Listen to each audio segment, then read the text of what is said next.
Announcing the arrival of our distinguished VIP guests and speakers into the hall. Please rise.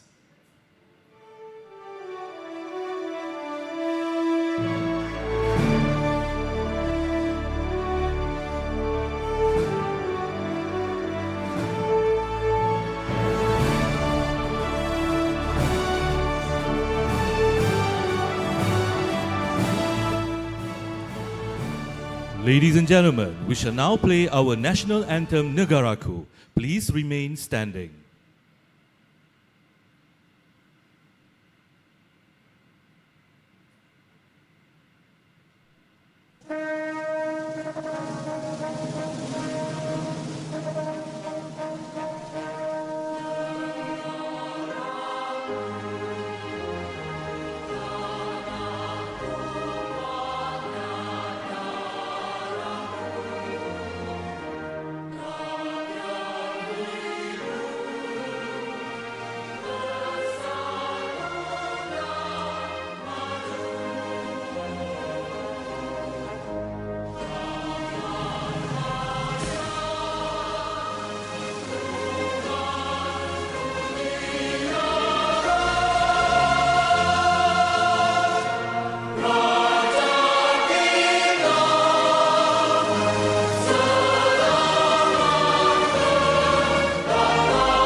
Thank you. Please be seated.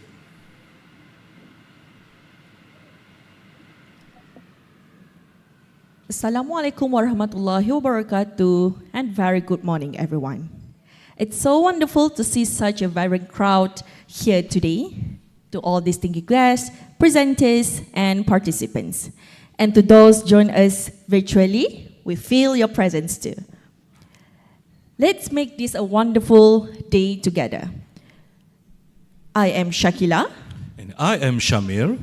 We will be your MC for today, and we are very excited to be alongside with you in this conference. Before we begin, I would like to call upon Dr. Muhammad Nazmul Haq from the Faculty of Accountancy UITM for the Dua recitation to bless our conference today. Please welcome.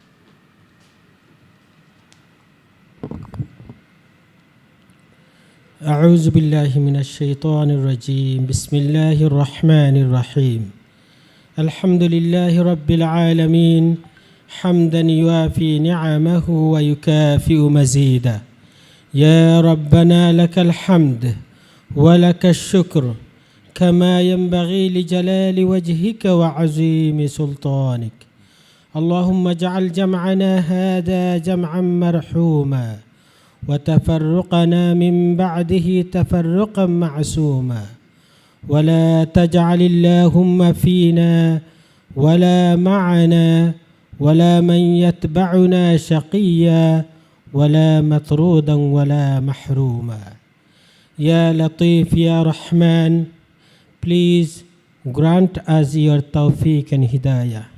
Please bless this conference with peace, success, and lasting benefit in this world and the hereafter. Make us your responsible intellectuals. Please grant us with beneficial knowledge for the good of mankind, all in pursuit of your pleasure. Make us among your righteous servants, obedient to your commands and distant from the sin. Forgive our shortcomings.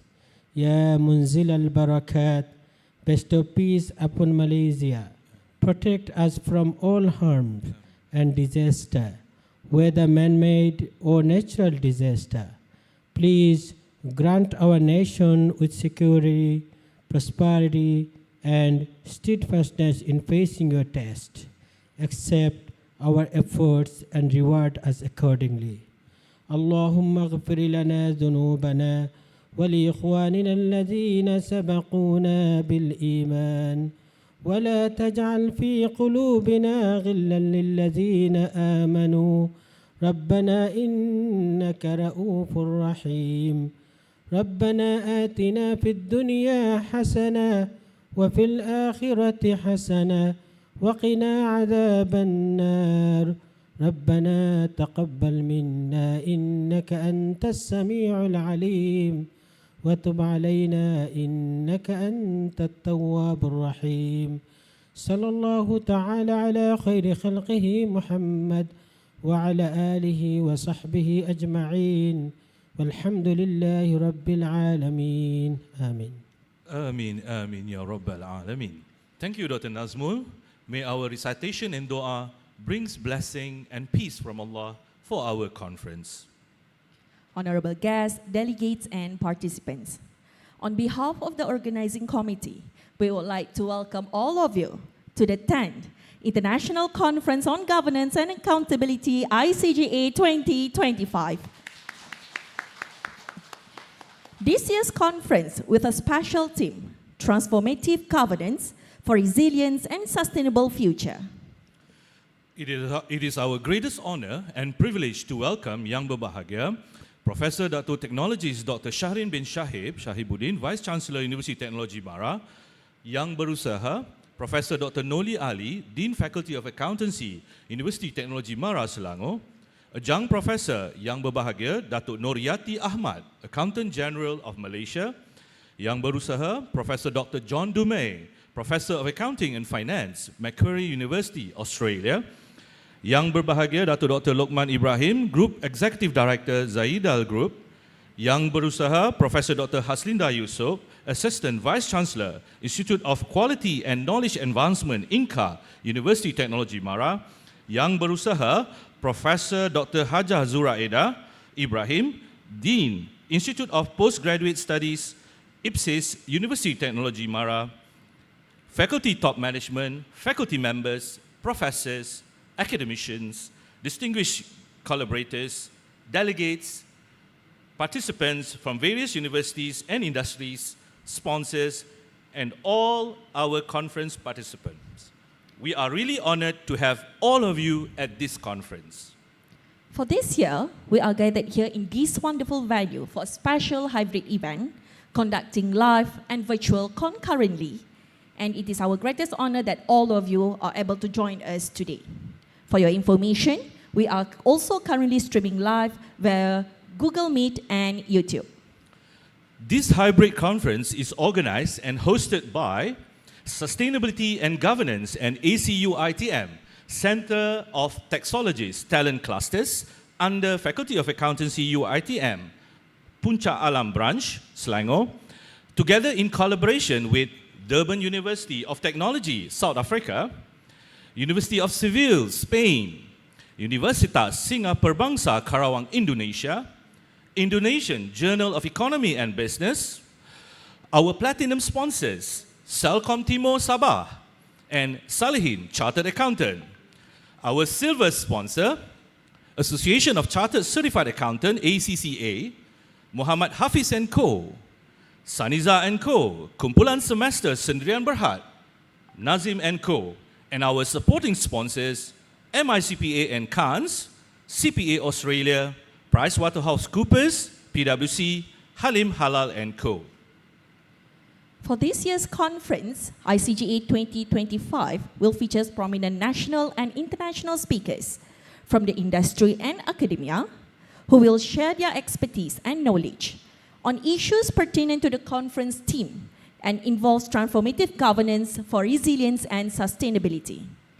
We hope that this two-day conference will provide valuable insight into addressing and improving the identified areas and issues. We also hope that everyone is in high spirits and that you will find the presentation and discussion we have prepared to be fruitful, interesting, and engaging.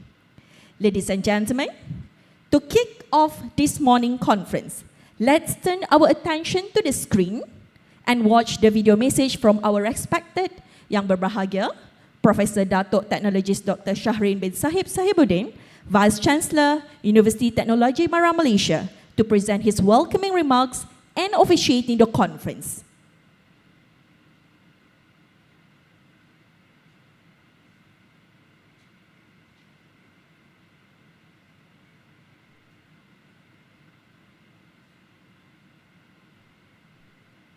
Bismillahirrahmanirrahim.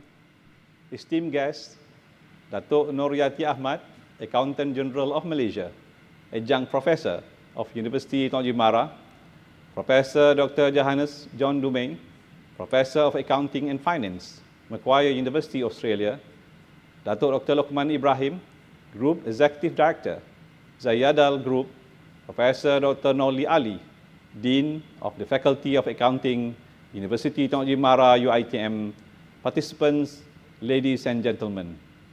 Assalamualaikum warahmatullahi wabarakatuh. Salam sejahtera, greetings everyone. Alhamdulillah, praise the Almighty for the abundant blessings that have brought us together for this significant event, the 10th International Conference on Governance and Accountability, ICGA 2025. Selamat datang and a warm welcome to all distinguished guests and participants from near and far. Thank you for gracing us with your presence. Congratulations to the Faculty of Accountancy UiTM Selangor Branch Puncak Alam Campus for this effort and dedication in organizing such a prestigious event. The event is also made possible by the efforts of the Sustainability and Governance and AC UiTM Center for Technologies Talents Cluster under the Faculty's Research and Industry Linkages Office. I also wish to express my most profound appreciation to our esteemed collaborators from Durban University of Technology, DUT, South Africa, University of Seville, Spain, Universitas Singapura Bangsa, Karawang, Unsika, Indonesia, Journal of Indonesian Economy and Business. We thank you for your contributions. Your unwavering support has been instrumental in making the conference a success. Ladies and gentlemen, I'm honored to speak at this celebrated conference, which includes academicians, researchers, practitioners, industry leaders, and research students in accounting, finance, business management, and other governance and accountability-related areas. This year, the conference is held in a hybrid setting, helmed by the theme Transformative Governance for a Resilient and Sustainable Future, highlighting the critical need for governance mechanisms that promote accountability and ensure resilience in the face of economic, environmental, and technological challenges. The conference provides an avenue for collaborations, the exchange of insights, and the proposal for solutions for strengthening governance frameworks, fostering resilience, and driving sustainability in accounting, business, and management amid evolving economic landscape. We are privileged to welcome renowned keynote speakers who will share their expertise on key areas of governance and accountability. They are Datuk Dr. Yati Ahmad, Accountant General of Malaysia and UiTM Adjunct Professor on Governance and Accountability in the Public Sector.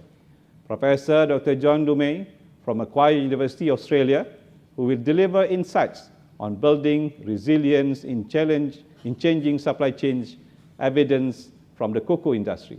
And Datuk Dr. Haji Lukman Ibrahim, Group Executive Director of the Zayadal Group, whose focus is on leveraging technology for sustainable impact.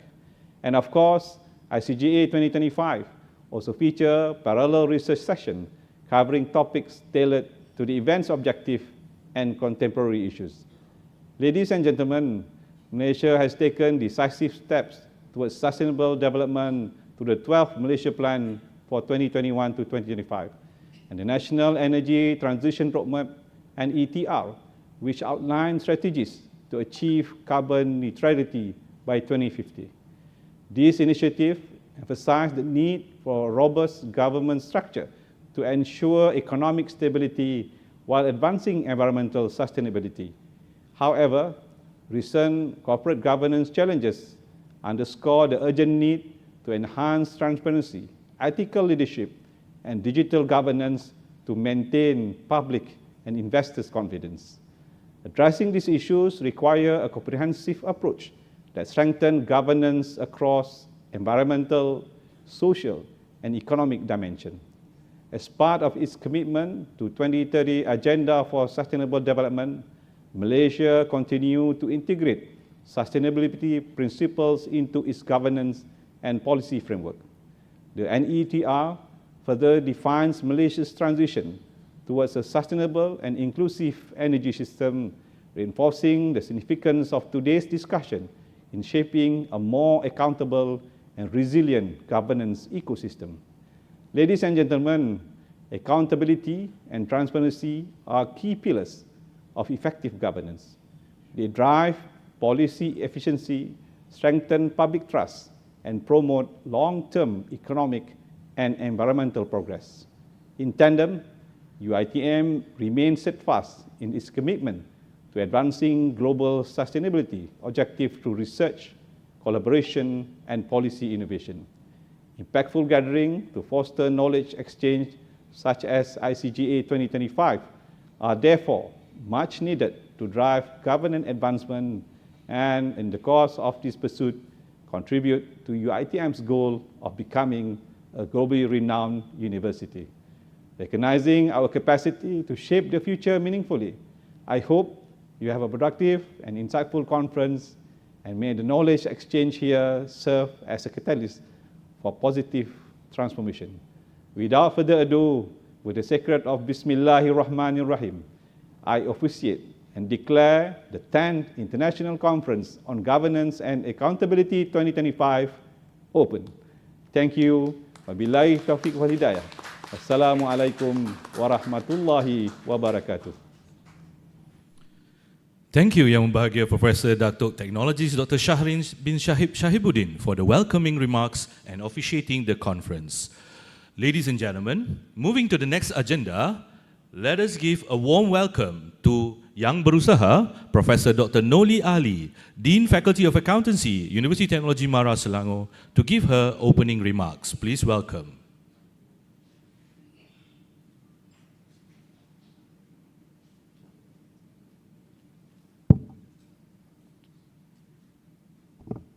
Okay, Assalamualaikum warahmatullahi wabarakatuh. Okay, thank you Shamir and Shakila. Adjunct Professor Yang Berbahagia Datuk Nur Yati Ahmad, Accountant General of Malaysia. Yang Berusaha Professor Dr. John Dumay, Professor of Accounting and Finance, Macquarie University, Australia. Yang Berbahagia Datuk Dr. Lukman Ibrahim, Group Executive Director, Zayadal Group. Yang Berusaha Prof. Dr. Haslinda Yusof, Assistant Vice Chancellor, INCA UiTM.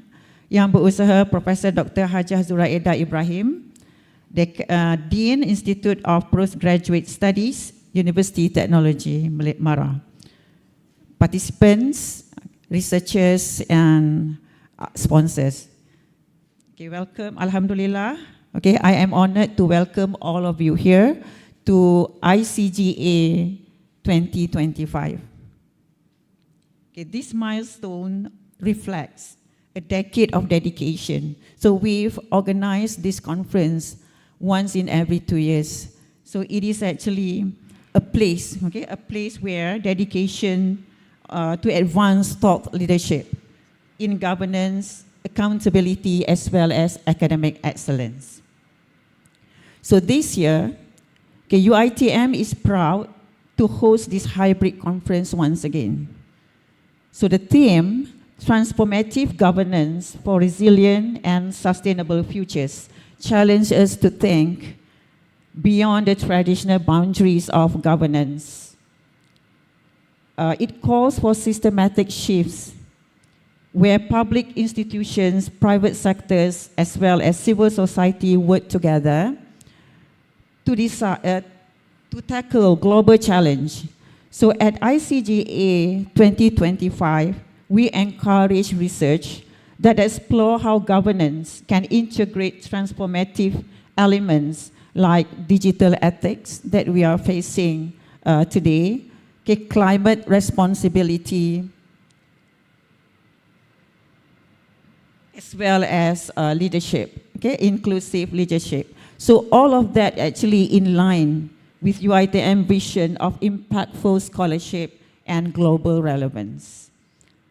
So if we take a look at ICGA 2025, okay, it is actually more than a conference. It is actually a platform to exchange ideas, okay, among participants, among organizers. For example, okay, we have collaboration with Durban University, South Africa, as well as University of Seville, okay, Spain, and Universitas Singapura Bangsa Karawang, Indonesia. Not to forget the Journal of Indonesian Economy and Business. So that is actually a symbol of collaborative and networking, okay, that we can find in this conference. So lastly, I would like to extend my sincere appreciation to all the organizers that we just mentioned, collaborators, as well as industry sponsors, okay, participants to this conference. Not to forget our own talent cluster, sustainability cluster, as well as Center of Technologies. With that, I welcome you again, okay, to this conference, and thank you. So we hope that this conference can benefit all of us today. Right? Thank you very much. Thank you very much, Professor Dr. Nelly Ali, for that wonderful opening remarks. Ladies and gentlemen, before we proceed further, allow us to share a wonderful video montage of ICGA 2025 for your viewing. Please enjoy it.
And with that captivating start, let us now move forward with the rest of our agenda of our conference today. Esteemed guests, delegates, and participants, moving right along to the next agenda, it is our greatest honor to welcome our first keynote speaker for today, allow us to introduce and give a brief introduction of Yang Berbahagia, Adjunct Professor Dato' Yati Ahmad. Adjunct Professor Yang Berbahagia, Dato' Yati Ahmad, has been appointed as Professor Adjunct at University Technology Mara, UITM, on the 15th of November 2024. She is currently the Accountant General of Malaysia. She has 30 years of working experience as an accountant in the government sector at federal and state level. She is a member of the Malaysian Institute of Accountant, MIA, Fellow Certified Practicing Accountant, FCPA Australia, and Malaysian Institute of Certified Public Accountant, MICPA. She is also a board member of the International Public Sector Accounting Standard Board since January 2023. She has been a member of various task-based groups, especially in the accounting areas. Currently, she is the chairman of AGD's Government Accounting Standard Advisory Committee, which issues the Malaysian Public Sector Accounting Standards, MPSAS, and the chairman of Islamic Accounting Standard Committee, which issues Islamic accounting standards for Baitul Mal, Zakat, and Wakaf. In addition, she is also has been appointed as a director on board of several statutory bodies and Malaysian government-linked companies, GLCs. Adjunct Professor Yang Berbahagia Dato' Yati Ahmad holds a Master of Accountancy and Finance from University of Adelaide, Australia, and a Bachelor of Accountancy from University Putra Malaysia, UPM. Ladies and gentlemen, let us give a warm welcome to Yang Berbahagia Adjunct Professor Dato' Yati Ahmad to deliver her talk on Leading the Change, Strategic Collaboration for Resilience and Sustainability. Please welcome.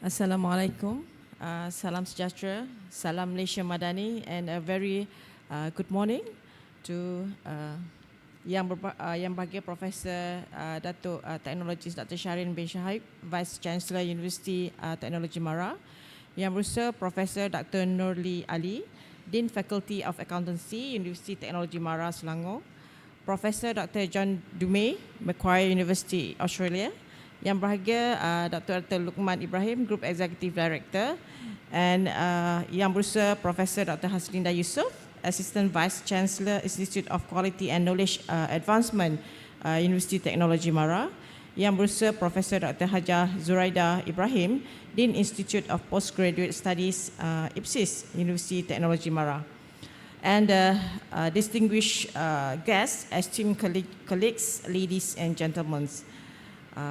I think I left behind because I saw that our Professor Dr. Nodi are using the technology in delivering the speech, but I still using the hard copy. But because I'm quite old school timer, it's kind of sometimes there's the changes of the mindset is for me is quite quite tricky, but that's the point of nowadays is about the change management that we have to think of, because of nowadays the world is changing from the how we eat until how we do our things, and as well as the accounting, and then there's a lot more areas that have been merged due to that. So before that, it is both an honor and a privilege to be here today to speak on a topic that is not only timely but deeply consequential, which is leading the change, a strategic collaboration for resilience and sustainability. Let me begin by expressing my sincere appreciation to University Technology Mara for this opportunity, and I'm inspired to see such a gathering of passionate and purpose-driven individuals committed to shaping a better future here in this hall and as well as online. Now, we are actually navigating an era defined by volatility, complexity, and rapid disruption, and from climate shocks and pandemics to digital revolutions and the rise of artificial intelligence, and to heighten the demands for transparency and inclusivity, where the global landscape has fundamentally shifted. Resilience is where our ability to absorb and recover from these shocks, and the sustainability is our ability to manage resources for the long term, where have emerged not just as policy priorities, but as existential imperatives. But here's the truth: no institution, no sector, and no country can do this alone. The word is collaborative. The real engine of meaningful, lasting change is strategic collaboration, where a commitment to shared goals, joint action, and collective accountability. Here in Malaysia, we have embarked on a journey of holistic reform rooted in digital innovation, good governance, and sustainable development. The government has made significant strides in realigning institutions and policies with 21st century's challenges. As what our yang berbahagia, our Vice Chancellor said about the, there's a lot of initiative about the sustainability and so on. And I would like to share, among others, the government flagship initiative is about the My Digital Blueprint. It's one of the comprehensive national agenda to transform how the government, private sector, and society operate in the digital age. For me, because I'm quite a old school timer, I think it's a very challenges for me to adopt. But the thing is, we have to move on. We have to strive for that, because that's the future. No matter what, we have to embrace on that, because especially for the new generation, that's their life. So we are the old timer have to, at least we give them we have a basic platform to make it happen, and to prepare this generation to strive more in the future. Then for that, for the old-timer also have to change, especially for me. It's a long ago when I was entered to the government as an accountant. There is so different in managing our day-to-day tasks, and now we have to embrace the digital. It's quite troublesome at the moment, but yes, it's a very good, experience, and a very good, there's a lot of improvement, and there's a more efficiency that when I'm doing the works, and as well to fulfill the expectation of nowadays generation and the world which is changing. So I think it's a very imperative that we have to think about that, and we have to embrace all the other technologies. The government is embracing cloud computing, building digital identities, strengthening cybersecurity, and integrating systems across agencies. For that, I'm from the Accountant General's Department. We have one division that look into the accounting system that they need to fulfill the requirement of the government agencies of that particular system. We have 20 criteria. If you are a government entities, if you want to set up, develop a new system, a computer system for finance and accounting, then you have to have this 20 criteria, because one of them is about the technology and the requirement and the expectation of the citizens, and as well as the cybersecurity. For those who don't have this 20 criteria, we encourage them to have it. So I think most of the government entities in the federal is already get the 20 criteria. It is for the system development. So this is how we monitored whether they are embracing the digital and the requirement of the what is happening in the environment of the finance and accounting.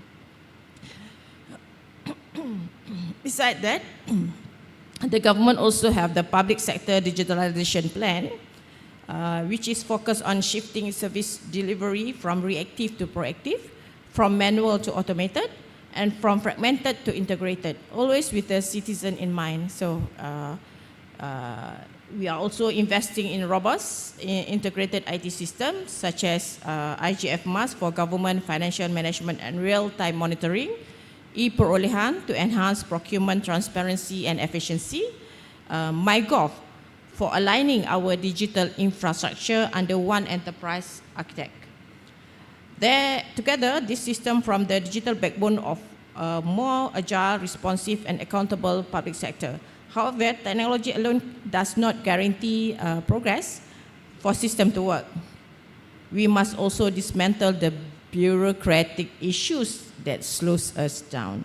For that, the government introduced the Reformasi Kerana Birokrasi Initiative, which is a bureaucratic red tape reform initiative, a bold step to review and modernize rules, regulations, and procedures that are outdated or unnecessarily burdensome.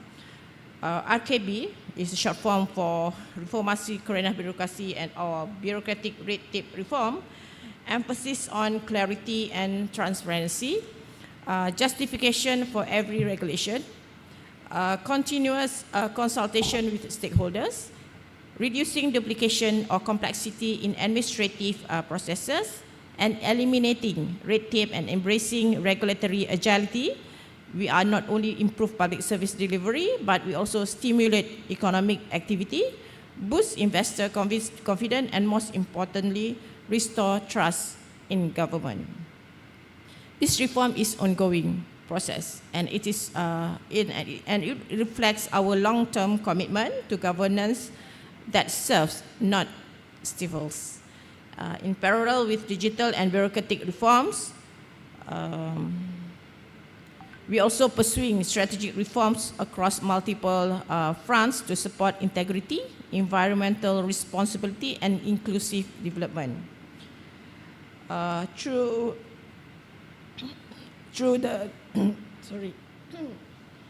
the National Anti-Corruption Plan and ACP, where is the Malaysian flagship commitment to clean the governance and to eradicate the corruption. Its pillar is to include institutional integrity, transparent procurement, public disclosure, and the empowerment of whistleblowers. This is not just about enforcement, it's about embedding a culture of ethics in the public service from the top leadership to the frontliners. And we also have the green procurement and ESG finance. Malaysia is aligning government procurement with environment, social and governance principles. This means prioritizing suppliers who adopt green practices, ensuring supply chain transparency, and encouraging innovation in low carbon technologies. In addition, we are integrating green budgeting, climate-linked financing instrument, and ESG indicators into our fiscal policies and reporting frameworks. This will guide better decision making and foster long-term economic sustainability. We also have a national energy transition roadmap, as mentioned by our Yang Berbahagia Vice Chancellor. The NETR outlines a clear pathway for Malaysia to move from fossil-based energy to renewables, efficiency, and energy equity. The public sector is leading by example, adopting energy-efficient buildings, fleet electrification, and sustainable operation. And this policy is cascade down into the private sector as well.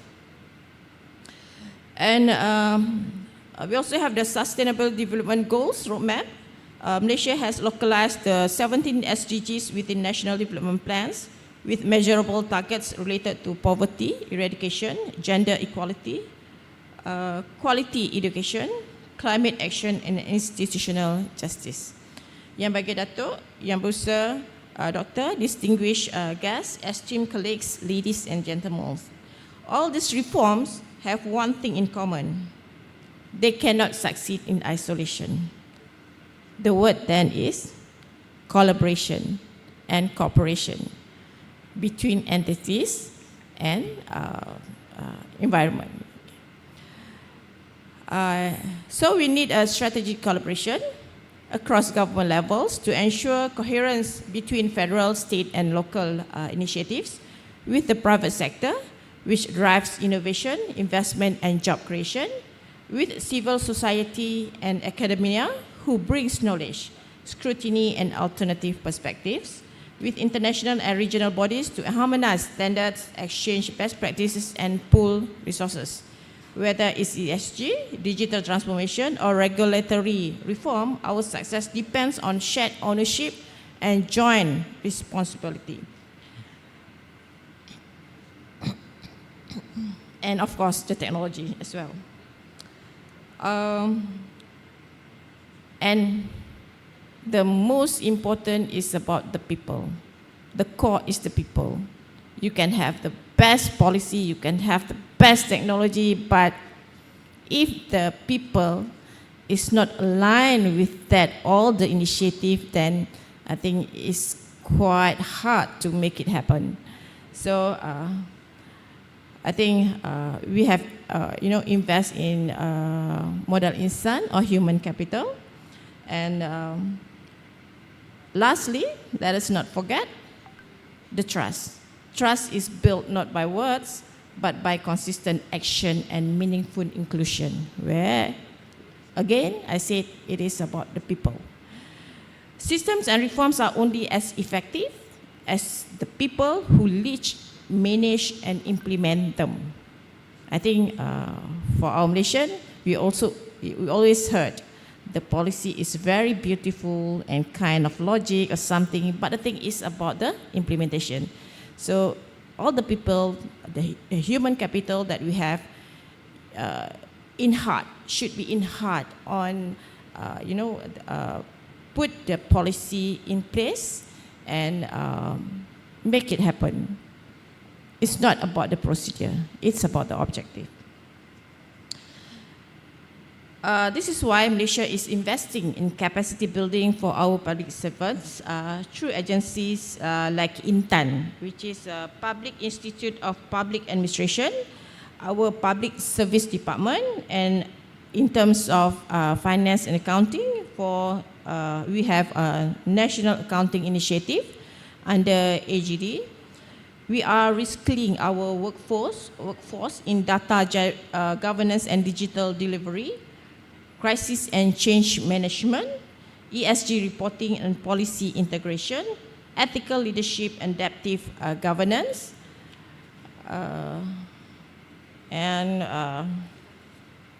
this initiative actually in human capitals are key to ensure the reform is not a one-off event, but a continuous evolving process driven by knowledge and values. Yang Bahagia Datuk, Yang Berusaha Doctor, distinguished guests, esteemed colleagues, ladies and gentlemen. For that, let me conclude by resilience is not built overnight. Sustainability is not a slogan. Reform is not a checklist. They are the outcomes of consistent leadership, courageous decision, and shared vision. So let us lead with purpose, not just procedure, partnership, not just policy, and with people, always at the center of what we do. Together, through bold reforms and strategic collaboration, we can build a public sector, and the government of Malaysia is ready for the challenges of tomorrow without leaving anyone behind. With that, thank you. We truly appreciate the valuable insight shared by Adjunct Professor Yang Berbahagia Datuk. We now open, Yang Berbahagia Datuk, we are sorry. We will have a Q&A session. We now open the floor to any question, either from our physical audience or virtual attendees directed to Yang Berbahagia Dato'? Is there any question from the floor?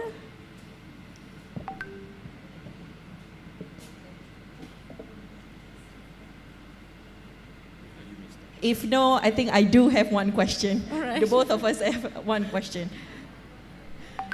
Oh, yeah. Yeah, Professor.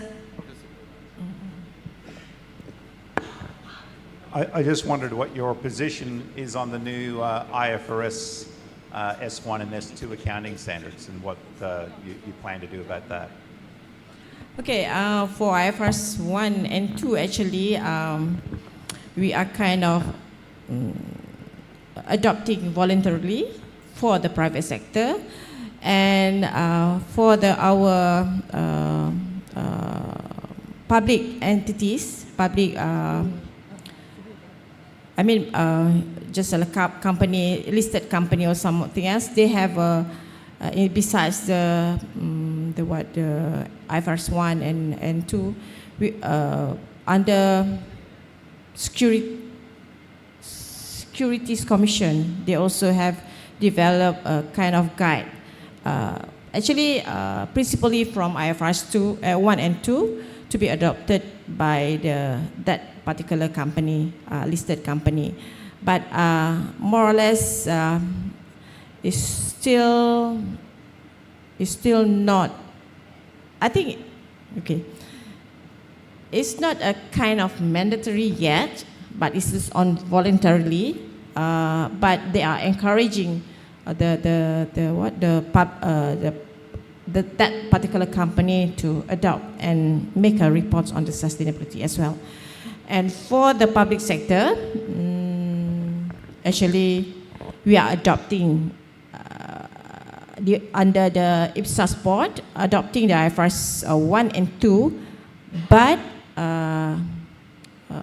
they adjust or they put inside of the public kind of perspective, because the government is actually is more on the policy maker, and they are also the one who implement in their building or some other initiatives. So it's still on the kind of finalization of that document to be approval by the IPSAS board on this September, and then there's a lot of discussion with the IFRSN and ISSP something and then we have also have the working group, and for that actually we are not only focusing on the finance, the impact of the finance of the sustainability, we also collaborate and cooperate with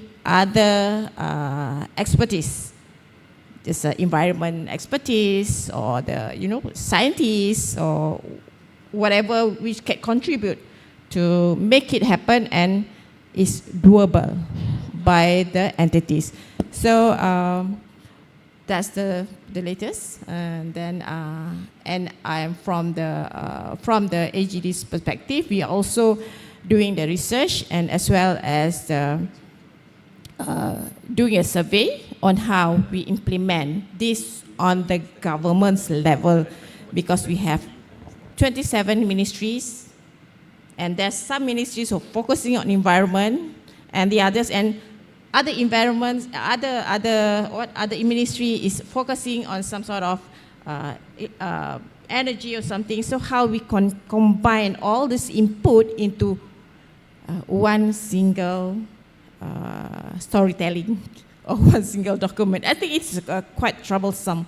So I think it's one of the challenges that we face, and maybe we can, put it in the phases way. Maybe this one is from the department level, and then up to the ministry level, and maybe one day is on the government levels, because we also learn from other countries who is doing that on the government's level is quite tricky. There's a lot of things that we have make a judgment on the materiality of what to address and what to disclose and then how significant in that. So I think they have some, so we learn from them as well. Okay. Yeah, that's the latest that Thank I you, can Yang give. Berbahagia Dato'. We have one more question from the online participants. Okay. Allow me. Dear Dato', what is the, sorry? Do you have the standard to measure human life for the purpose to measure loss on nature disaster and feasibility to go for war? Since what have been considered only materials value? Yeah, when we talk about the human, yeah, I think there's a lot of discussion about that. Because how we measure the human, the thing is that, how they measure the human, maybe, let's see, because of their, the brilliantness of that human is very, an asset to the company. One, maybe you can, maybe I don't know, maybe you can quantify it through the, the successes of the business or something else. But I think when you talk about that, when that guy go to another company, what will happen? Are we going to measure it just like shifting the asset to the other company, or jual or sell and buy? So how? That's why maybe, as you know, that some of our, actually this initiative, this thinking is already, I think, long before this, but still not yet to be materialized, because that's human. That's why one of our in government, just like heritage asset, is invaluable. So how you quantify the invaluable? So that's the kind of, yeah, it's very challenging. So maybe your generation or future generation can quantify it. So we can account for that. Yeah, thank you. Thank you very, very much. We hope that the online participant is happy with the answer. So we shall conclude the Q&A session. Okay, thank you. You have one. Sorry, Yang Berbahagia Dato'. We have one more from the floor. Okay. Assalamualaikum, and my name is Shahrul from Celcom Timur Sabah, joint venture company between Sabah State Government and also Celcom DG Berhad. So my question like this, I'm curious to understand the government stance on incorporating sustainability requirement in tenders. Many tenders still focus on price and technical specification, but not ESG or sustainable practice. Are there any plan to include this in future procurement policy? I don't know whether this. Yeah, thank you. Just like I said before, we are incorporating in the budget kind of process, and then we also, let's say, we raise the financial instrument. Then we look into it actually, but maybe not 100%, but maybe by phases or something. So and then one thing is because under for the national level perspective, we have to adopt the ESG, and then we in the first place we put it in our budget. And then from there, we make a report, and then international participants or players look into it on rated, in terms of economics and in terms of financing. They are rated us through that. So government is already there, but maybe is I think when you talk about the sustainability, is still not 100%, because actually, we have other kind of issues that we call ESG, right? Now we talk about the environment. How about the social? And how about the governance? Because more or less we have to tackle all. So sometimes some methods, we put away some of the sustainability, kind of thing, because we want to strive for that sustainability, social initiative or some about the governance something.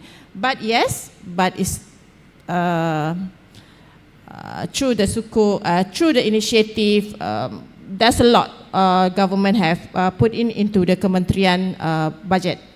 So I think maybe you can look into the Rancangan Malaysia or something about the economic outlook, something there. There's some report on that. Yeah. All right. Thank you to all for the enlightening Q&A session. Yang berbahagia Datuk, please remain on the center of the stage. I'm sorry for a while. Ladies and gentlemen, it's time to present a small token of appreciation to our distinguished guests. We will now invite Yang Berusaha, Professor Dr. Noli, together with Yang Berusaha, Professor Dr. Haslinda Yusof, to the stage to present a token of appreciation to our speaker.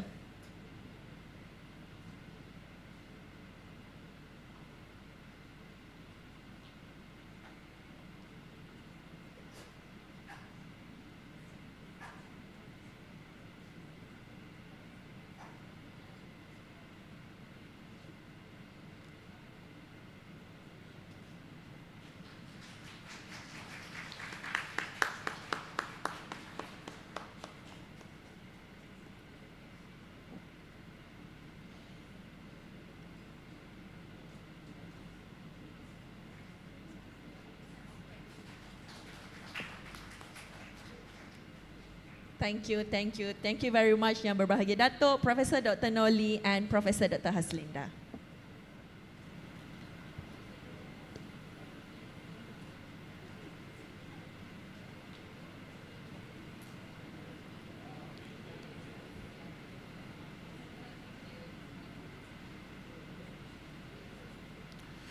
Ladies and gentlemen, we shall now continue with the next session with our next esteemed speaker. Our next speaker is none other, Professor Dr. John Dumay, Macquarie University, Australia. Professor Dr. John Dumay, a professor of accounting and finance at Macquarie University, Sydney, previously worked for over 15 years as an independent business consultant across a wide range of industry before joining Sydney University after completing his PhD in 2008. He is also a full member of Chartered Accountants of Australasia and New Zealand, CANS. His PhD, entitled Intellectual Capital in Action, Australian Studies, won the prestigious Emerald and EFMD Outstanding Doctoral Research Award for 2008 for the Knowledge Management category. Besides that, Elsevier and Stanford University have recognized Prof. Dumay as one of the world's top 2% of scientists for 2019, 2020, 2021, 2022, and lifetime. And he has been recognized in the Australian newspaper as Australia's top researcher in accounting and taxation for 2020, 2022, and 2023. Ladies and gentlemen, please join me in giving a warm welcome to Prof. Dr. John Dumay with his sharing on building resilience in changing supply chain, evidence from the cocoa industry. Ladies, over to you, Prof. Well, good morning, everybody. As we say in Australia, good day. Nice to see you. It's a great honor to be here, and thank you for inviting me. I'd like to pay my respects to the honorable people that are present here today and helping organize this. Dr. Yang Berusaha, Prof. Nori Ali, the Dean, thank you very much. Pleasure.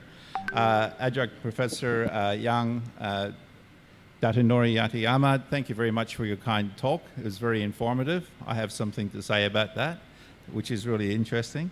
To Yang Berusaha Professor Haslinda Yusof, the Assistant Vice Chancellor of the Institute of Quality and Knowledge Management, thank you for inviting us as well.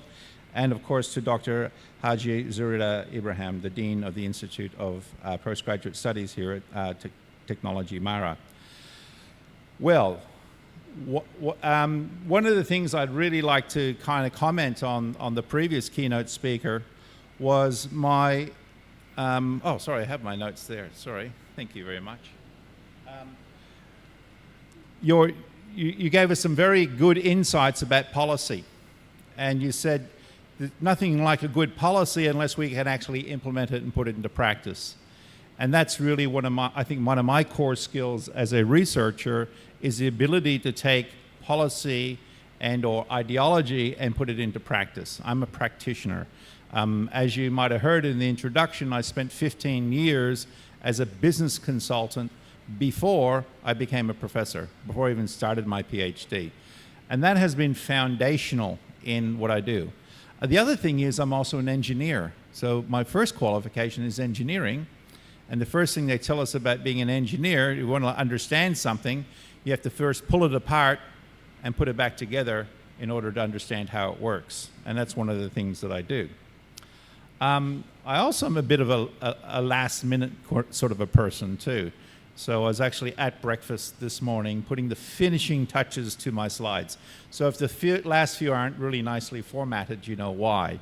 But that's good because it keeps the creative juices going and it also keeps you thinking. And I like to think a lot. So my wife tells me. I call it daydreaming. Who likes chocolate? Oh my, there we go, lots of hands up. Fantastic, see, we're already interested already, yeah? Chocolate, I love chocolate. Most people love chocolate. Chocolate is the love drug, they call it. It contains actually certain chemicals in it that give you the same euphoria as being in love. And that's why we love it so much. Did you know that? People don't know that. But it's actually a natural, it's natural. Why do you think I have a picture of the Kit Kat bar up there? The reason is the Kit Kat is the biggest selling chocolate confectionery in the world. I mean, this is the standard red variety. If you go to Japan, they have all sorts, green tea, whatever, many, many different varieties. But it is the biggest selling confectionery in the world. And here's a map of all the places in the world where Kit Kats are actually sold. It started out by a company called Roundtree in the UK, and then they sold the rights. And the biggest producer at the moment is Nestle. You've all heard of Nestle as a company. They're very big everywhere in the world, even here in Malaysia. In America, the Hershey's company owns the rights to produce it. But you can see from the map that there's not many places in the world that you can't buy a Kit Kat bar. Yeah? Does anybody know what the main ingredient of Kit Kat is? It is chocolate. And we all love chocolate, yes? Where does chocolate come from? Well, here's a picture of a young guy opening up a cocoa pod.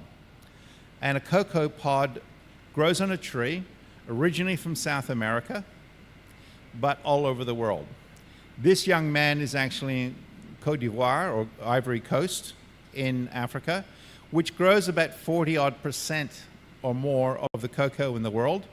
And its neighbor, Ghana, grows the other nearly 30%. About 70% of all the cocoa in the world that we consume today is grown in these two nations alone.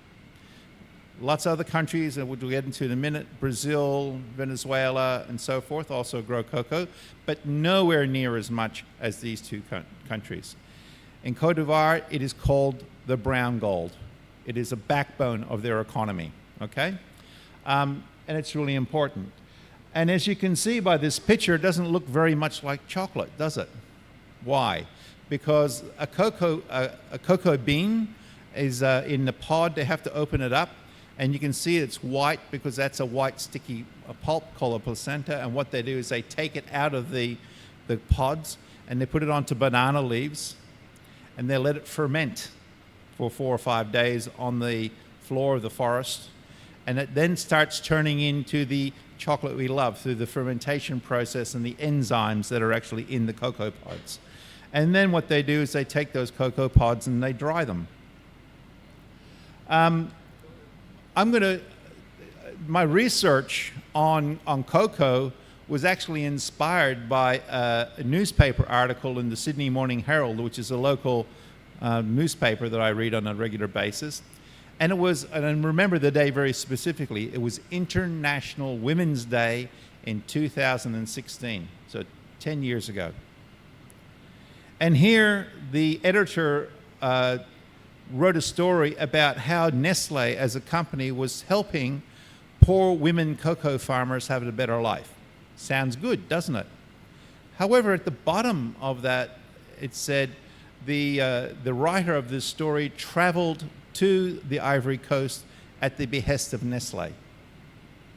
And I thought, here's a company using their influence and their money to actually write good news stories about themselves. So they're talking about helping women have better productivity, about giving them better hybrid plants so that they could grow more cocoa, instead of giving them more money for doing what they were doing. And that's a fundamental issue that we're going to talk about today in how cocoa farming is actually done. So what we did is we actually wrote a paper about this because it was kind of annoying. And what we kind of found out that Nestle was using the tools of what we call impression management through their reporting.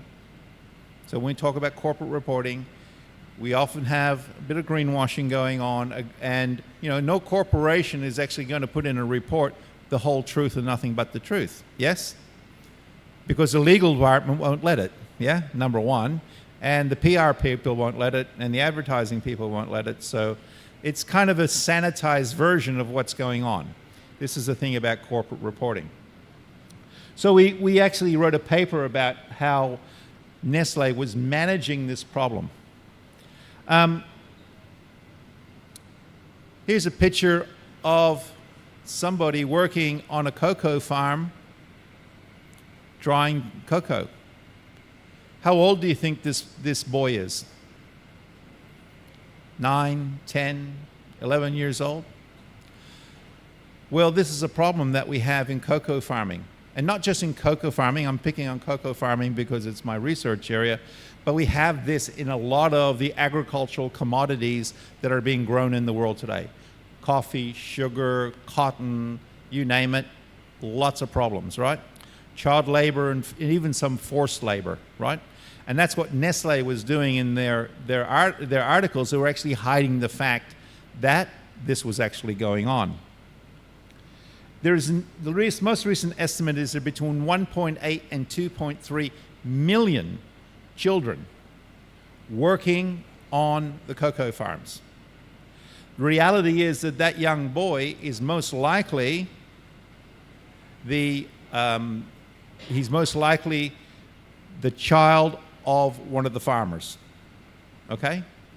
He's not most likely, a child slave or something like that, although some of them may be. But why is he working on the farm? Because his parents don't have any money. They can't afford labor, right? They have lots of children. Why? Children are a resource to help on the farms. So that's what this boy is doing. Now, when I say child labor, I'm not talking about, come home after school, do a few jobs. I'm talking about children who are doing the work of adults. Children who are, as you saw before, opening up cocoa pods with machetes. That's dangerous work. Spraying chemicals or pesticides onto the crops without personal protective equipment. Sometimes they end up in hospital because of poisoning. These are jobs that adults should be doing. Children working in roles that adults should be doing is a form of modern slavery, which is the type of research I'm doing these days. The children of West Africa are surrounded by intense poverty, and most begin working at an early age to help support their families. Some children end up on the cocoa farms because they need the work, and traffickers tell them the job pays well. Other children are sold to traffickers or farm owners by their own relatives, who are unaware of the dangerous work environment and the lack of any provisions for an education. Often traffickers abduct the children from small villages in neighboring countries such as Burkina Faso, Mali, two of the poorest countries in the world. Once they've been taken to the cocoa farms, the children may not see their families for years, if ever. And that is the worst case. This is still going on today. So while we have up to 2 million children working on cocoa farms, there is still a percentage of them who come from these other environments. And their parents encourage them to go. Why? Because in Burkina Faso and Mali, they have abject poverty. Their parents can't afford to feed them, to clothe them, to put them through school. At least they feel if they go there, they have a job, they have food, they have shelter, they have an opportunity. It's a sad but true indictment on what's going on in the cocoa industry. So, who likes chocolate now?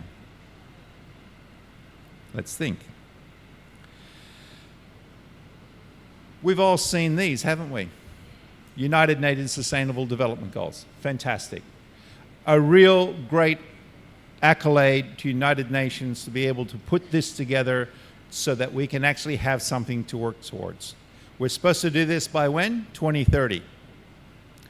I'm sorry to report we're not going to make it. It's difficult. Many of the big issues that we have as far as the Sustainable Development Goals are not being achieved. The main one, of course, was to eliminate poverty. Eliminating poverty is good. There's no doubt about it. We have made, since the 1960s, since the United Nations got really serious about helping eliminate poverty, not just millions, billions of people have been taken out of extreme poverty. You only have to look at two major countries, which is China and India, to understand how much poverty has changed in the last 50 or 60 years. India and China, the majority of their populations then lived in extreme poverty. It is completely turned around. Hardly anybody lives in poverty in China anymore, and I think the abject or extreme poverty in India is down to about as low as 6% now. Haven't got the latest figures, but it's happening. We're doing a good job, ladies and gentlemen. Okay? However, in many countries, we still have a long way to go, and we also have to think about the unintended consequences of coming out of poverty. Because when we come out of poverty, what happens? People who come out of poverty want to be consumers just like us. People want to eat the same food just like us. Go to McDonald's, go to KFC, go have fast food. You know, I'm looking around here in town on all the kind of delivery drivers delivering all the fast food, right? This is what we do. And we have unintended consequences of getting out of poverty. One of those is that the more we get out of poverty, when the Human Development Index rises, and we become better educated, we become healthier, we become wealthier, what happens? Our CO2 emissions go up. So in fact, we could argue that the UN Sustainable Development Goals are somewhat unsustainable, because if we actually achieve zero poverty, we're probably going to burn the planet down without fixing things. So your talk about transitioning to clean energies is a really, really important thing. So that's something I wanted to pull out of your speech as well.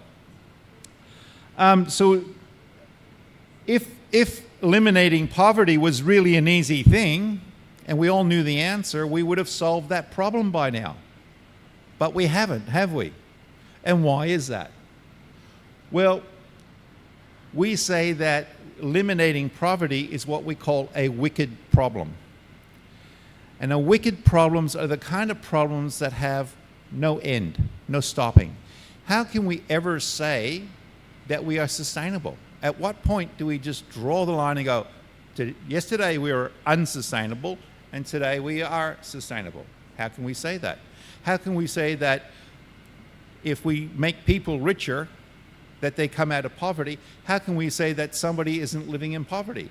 Because there will always be one person or some people who will be living in a kind of economic condition that is much less than somebody else. And maybe that then gets defined as a new level of poverty. We also can't agree on all the solutions. Wicked problems often have lots of people like us talking about it. We all talk about sustainability. We need coalitions and cooperation and all those types of things, yes? But we don't necessarily always agree on what the right solution is. So it takes experimentation, it takes practice, it takes doing. We take the things and we learn from them. We do things that are better. We sometimes do things that are worse. But we still make some progress because we're attacking the problem. So wicked problems are those kind of problems that will remain.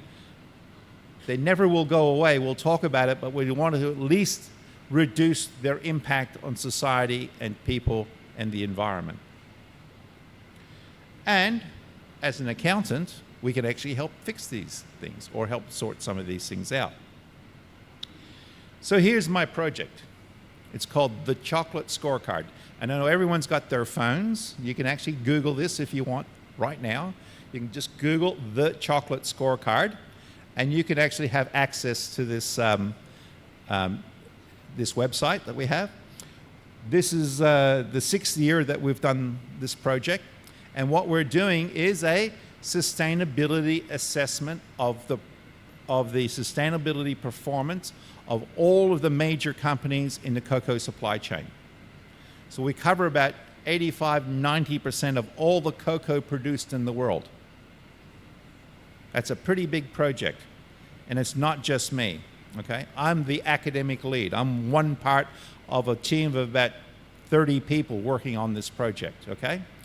And it's been going for 6 years. I've been involved, this is my 4th iteration that I've been involved with, and we're just starting planning for the 5th year now. The nice thing is collaboration. We talk about collaboration, we are collaborating. The main organization that runs this is called Be Slavery Free, and they have us, Macquarie University, also University of Wollongong, and the Open University as their educational partners. So it's a big research project with 3 different universities and Be Slavery Free. And we get some significant funding from lots of different NGOs. So here's a selection.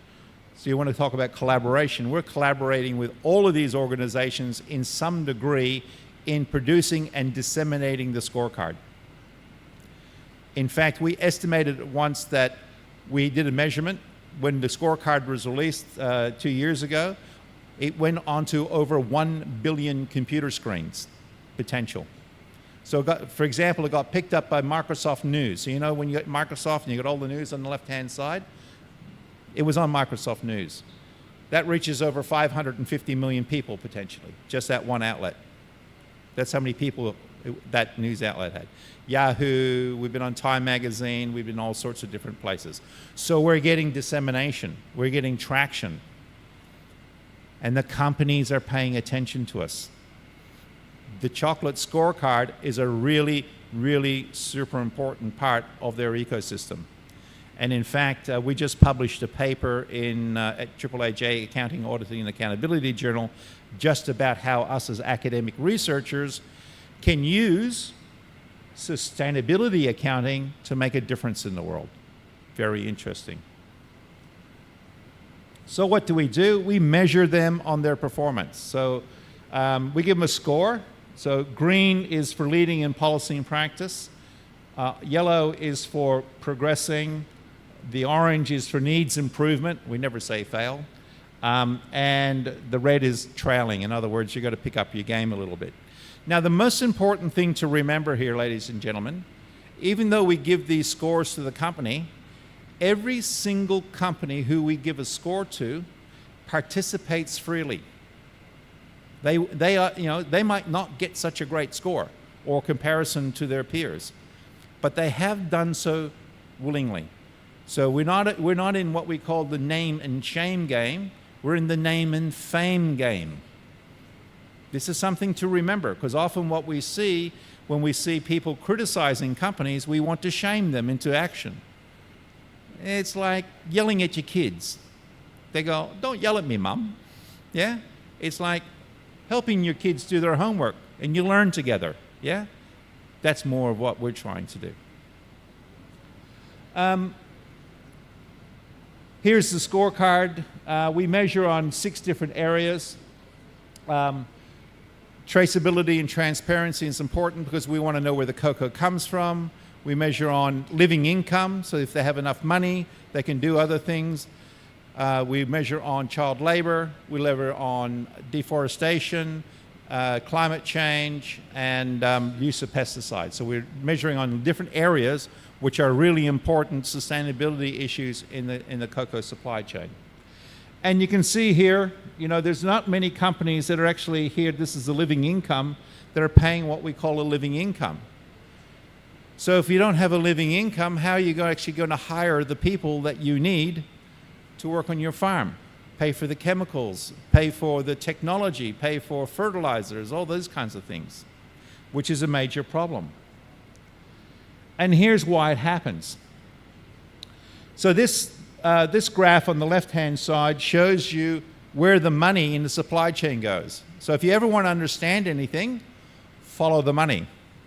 If you ever want to know if there's modern slavery in the supply chain, look for the cheapest supplier, because the main thing they're going to cut out is labor, or labor cost, yeah? So interestingly, this is, I think, based on an analysis done in France a couple of years ago. The average amount of money they pay for 1 kilo of chocolate is about €9.32. Out of that, the retailer gets €3.44, the manufacturer gets €3.45, about 37% and 38% respectively. That's where the bulk of the money goes. And then on the right-hand side, and then down below here, we have the southern hemisphere, right? What happens in Africa? And some of it actually happens on the way to Africa, from Africa to Europe mainly. And you can actually see that the poor cocoa farmer down here only gets about 11%. What's even worse is that that's a tax that these companies pay. In fact, the people in Europe, or the governments of Europe, are getting more money in tax than the farmers are actually getting in money for their raw materials. Of course, the cocoa companies are getting a nice, healthy profit too. Nestle, for example, makes billions of francs every year in profit. And not just millions, billions, from cocoa alone. From cocoa alone. Down here, this is all the farmer, the distributors, and everything else gets there. If you look at taxes, I think we've got the equivalent of about 0.18 cents that goes to the governments in Africa. And the poor farmer, his costs are he gets €1.06, yet his costs are €1.05. Barely covers costs. Not a very good system, is it? It needs fixing.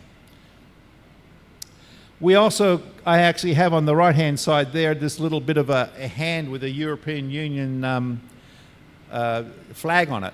Why?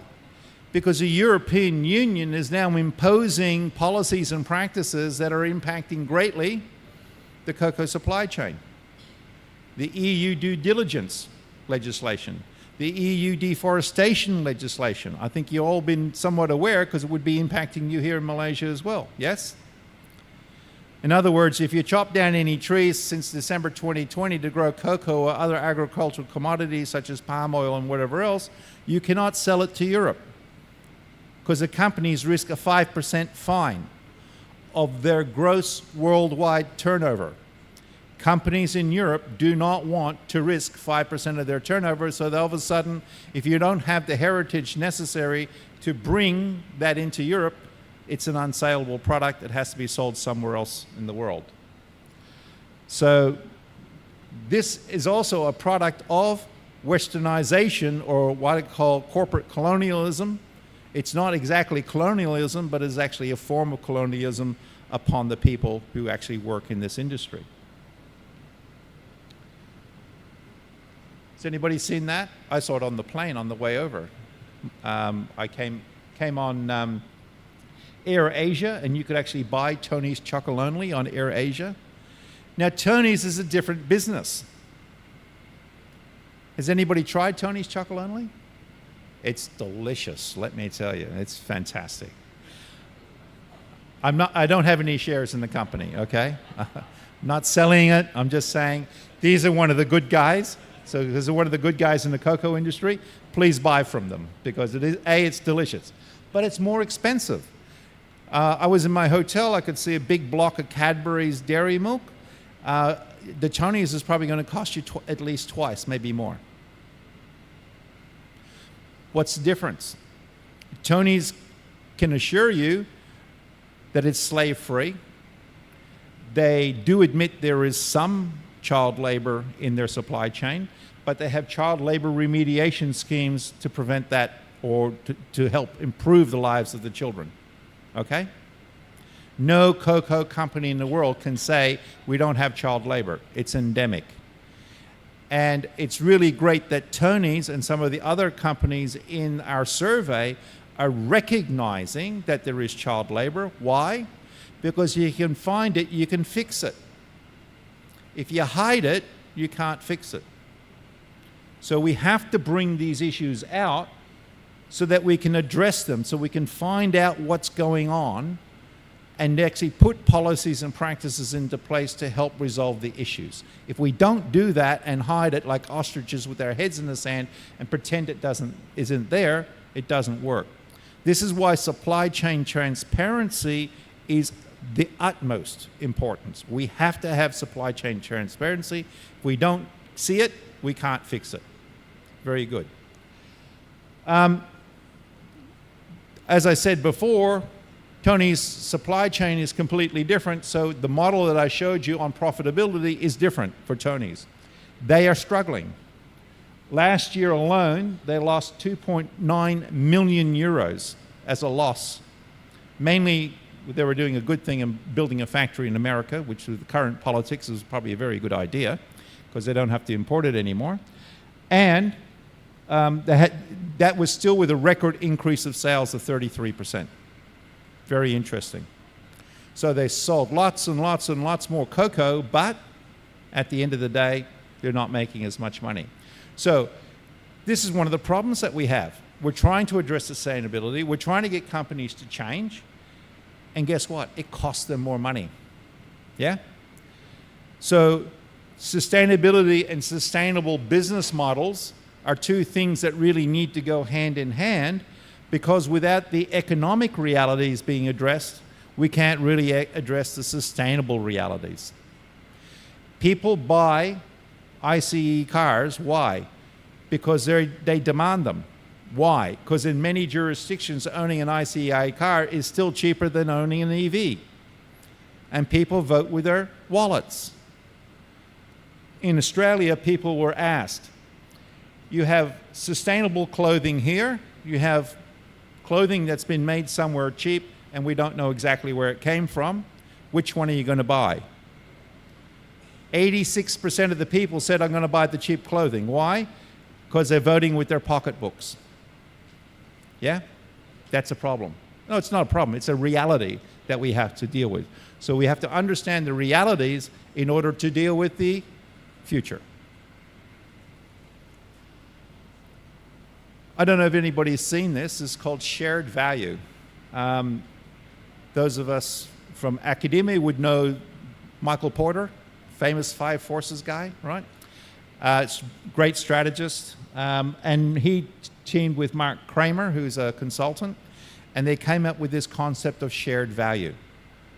And shared value really means we actually have to address this issue of sustainability and farmer income, because if the farmers aren't making money, they're not going to stay in the business. And then companies not less than they won't have any cocoa because the farmers don't want to grow it. Yeah? So that really sounds like a great idea. Let's help the farmers, make more money, and then everybody wins. It's a win-win situation. Interesting, but does it work? So the concept of shared value says the mutual dependence of corporations and society implies that both business and social policies must follow the principles of shared value. That is, choices must benefit both sides. And it's a really good bit of rhetoric, really good policy. I'm not arguing with it, but we want to see if it actually works. So this is policy versus practice again, yes? And I'm going to use Nestle as an example. Now, I'm not picking on Nestle for any other reason that guess who partnered with Porter and Kramer to do the first shared value implementation? It was Nestle, and still is, okay? So they've been doing this for about 20 years now, okay? So I'm not talking about a new idea. I'm talking about something that's been around for a couple of decades now. And Nestle, this is out of their actual first report, 2007. And guess what they call their sustainability report? They actually called their sustainability report the shared value report. So this is how much they believe in this. And this, ladies and gentlemen, is not a philosophy. It is a business strategy, hence the association with Porter, right? He's a strategist, right? So for a business to be successful in the long term, it has to create value not only for its shareholders, but society. We call this shared value. It's not philanthropy or an add-on, but a fundamental part of our business strategy. Simply stated, in order to create value for our shareholders and our company, we need to create value for the people in the countries, so it's very colonial of them, yes, where we are present. This includes farmers who supply us, our employees, our consumers, and the communities in which they operate. So it's a wider thing. It's not just helping the farmers, it's actually helping the communities in which they operate as well. And there's a reason behind that. Is shared value the answer? In the Nestle annual review, which in 2018 wasn't too long ago, they said, by understanding the challenges farmers face, we aim to improve productivity and incomes, make agriculture more attractive, and secure long-term supplies.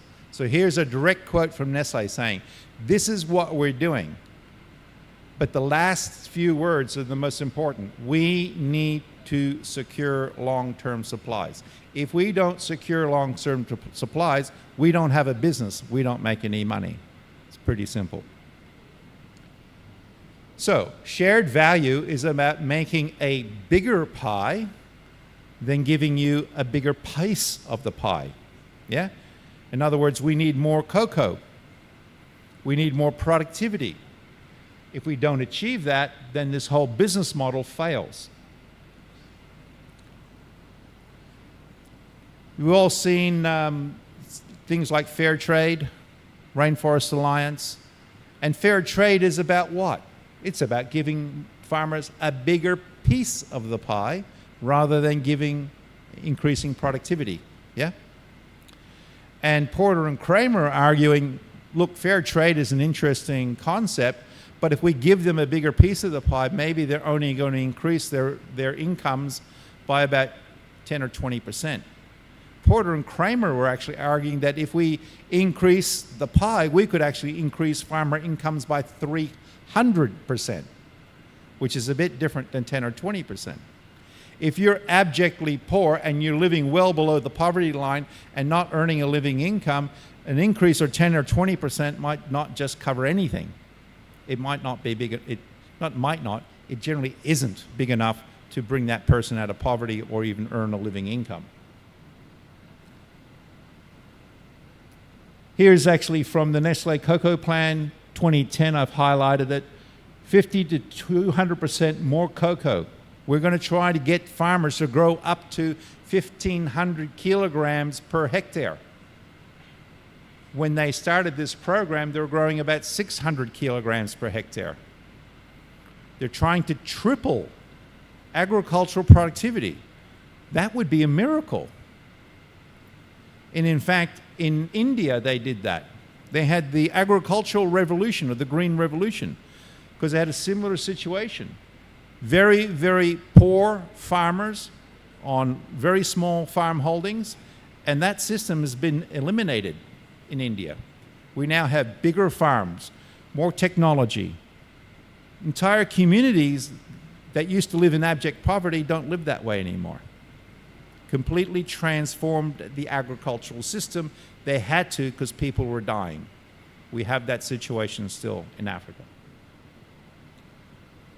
So does it increase productivity? So I'm not going to pick on Nestle again. However, these are their numbers. Not my numbers, their numbers. And so from 21 to 2023, in Ivory Coast and Ghana, we can actually see what? We actually see a decline in productivity. Now remember, shared value goes all the way back to before 2010. Now we're talking 20 years later, and the so-called gains in productivity not only have not eventuated, in fact, they're getting worse. This is unfortunate, but it's a reality.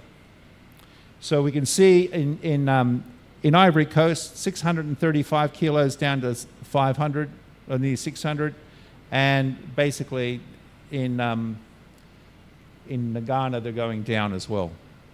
They're certainly not improving. The trend is not the right way. Why is that? Disease, climate change, lack of rain, the Sahara Desert's getting closer, so the dust is making dust clouds, the sun can't get through at a crucial time when the flowers on the trees need to be in the sunlight so they can grow. Everything is fighting and fighting and fighting against productivity under the current system. They use monoculture. They just chop down trees. If they wanted more cocoa, what do? They chop down a whole bunch of trees and plant more cocoa. They've run out of trees, ladies and gentlemen. There's barely a tree left in the Ivory Coast. There's some left in Ghana, and there's some, a good portion in Cameroon, but you're not allowed to chop them down anymore. Why? Because your biggest market, Europe, has now said, you chop them down, we won't buy it. So we're stuck. We're at a finite position. We can't do any more. And this is a problem that we have as well, that if we increase productivity like Porter and Kramer say, that's fantastic. But general supply and demand economics really tells you that if you grow more cocoa and you don't have a market for it, what's going to happen? The price will collapse. This is what happened. You go back to 2008, there were supply chain issues because of the Civil War and other issues, and the price of cocoa went through the roof. So what did they do? Let's chop down a whole bunch more trees, grow lots more cocoa, and there was an oversupply in the market as a result, and the price fell about 20%. Same thing happened in 2014. Price got up to that equilibrium, about $3,500 per kilo, and guess what happened? Price fell by 38% as soon as more supply came on the market. This is not good. This is reality. If we don't have more demand and we have more productivity, we have a fundamental collapse in price, and therefore this so-called 300% extra income is never, ever, ever going to eventuate, is it? Ivorian cocoa farmers barely survive while chocolate companies' profits soar. So in fact, because there's been a lack of supply, Nestle and other companies, well, because we're growing less now and prices are going up and we can't plant any more, we now have a supply problem. So the price of cocoa actually hit something like $13,000 US per ton not long ago. I don't know exactly what it's trading at now, but it's about $6,000 or $7,000 US dollars, where traditionally it was $1,800 to $2,800, somewhere around there.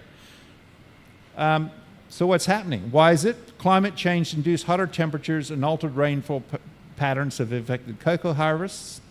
A few seasons ago, 1 hectare would yield about 600 kilos. Nowadays, it barely produces 300.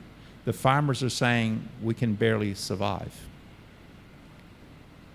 So what I have kind of concluded, or my argument is that we've actually, in the cocoa industry in West Africa, reached what we call a tipping point. Okay? The tipping point is they've actually produced as much as they can produce, and unless they do something radical to change the industry and change their production processes, they will continue to decline. And other countries, such as Brazil, Venezuela, South America, they're starting to fill the gap, as we'll see in a minute, okay? And Barry Callebaut, which is like, probably never heard of this company, but is actually the biggest supplier of cocoa products in the world. They're based in Belgium. They're a manufacturer, they're a grinder. They take the raw beans and turn it into cocoa liquor and cocoa butter and cocoa powder, and then they sell it to the companies who make the chocolate, the manufacturers. They have a vested interest in Africa, of course. They have stations in Africa. What did they say? We need reforestation strategies and the production of the same amount of cocoa on less land. In other words, we have to increase the productivity, but we have to keep the supply the same. Otherwise, we're going to have a big problem, okay? And it is possible. So in Brazil, for example, in Para region, what are they doing? They're not deforesting, they're actually reforesting. They're actually growing more cocoa trees in what we call an agroforestry setting. And agroforestry means we make an ecosystem. We don't just have monoculture. We actually have systems where we plant cocoa trees in amongst palm oil or bananas or other things, cashews, that type of thing, so that we have an ecosystem. And an ecosystem then allows birds and insects and sequestration of carbon and all this. These are positive things. So cocoa growing in Brazil is actually helping climate change, not hurting climate change.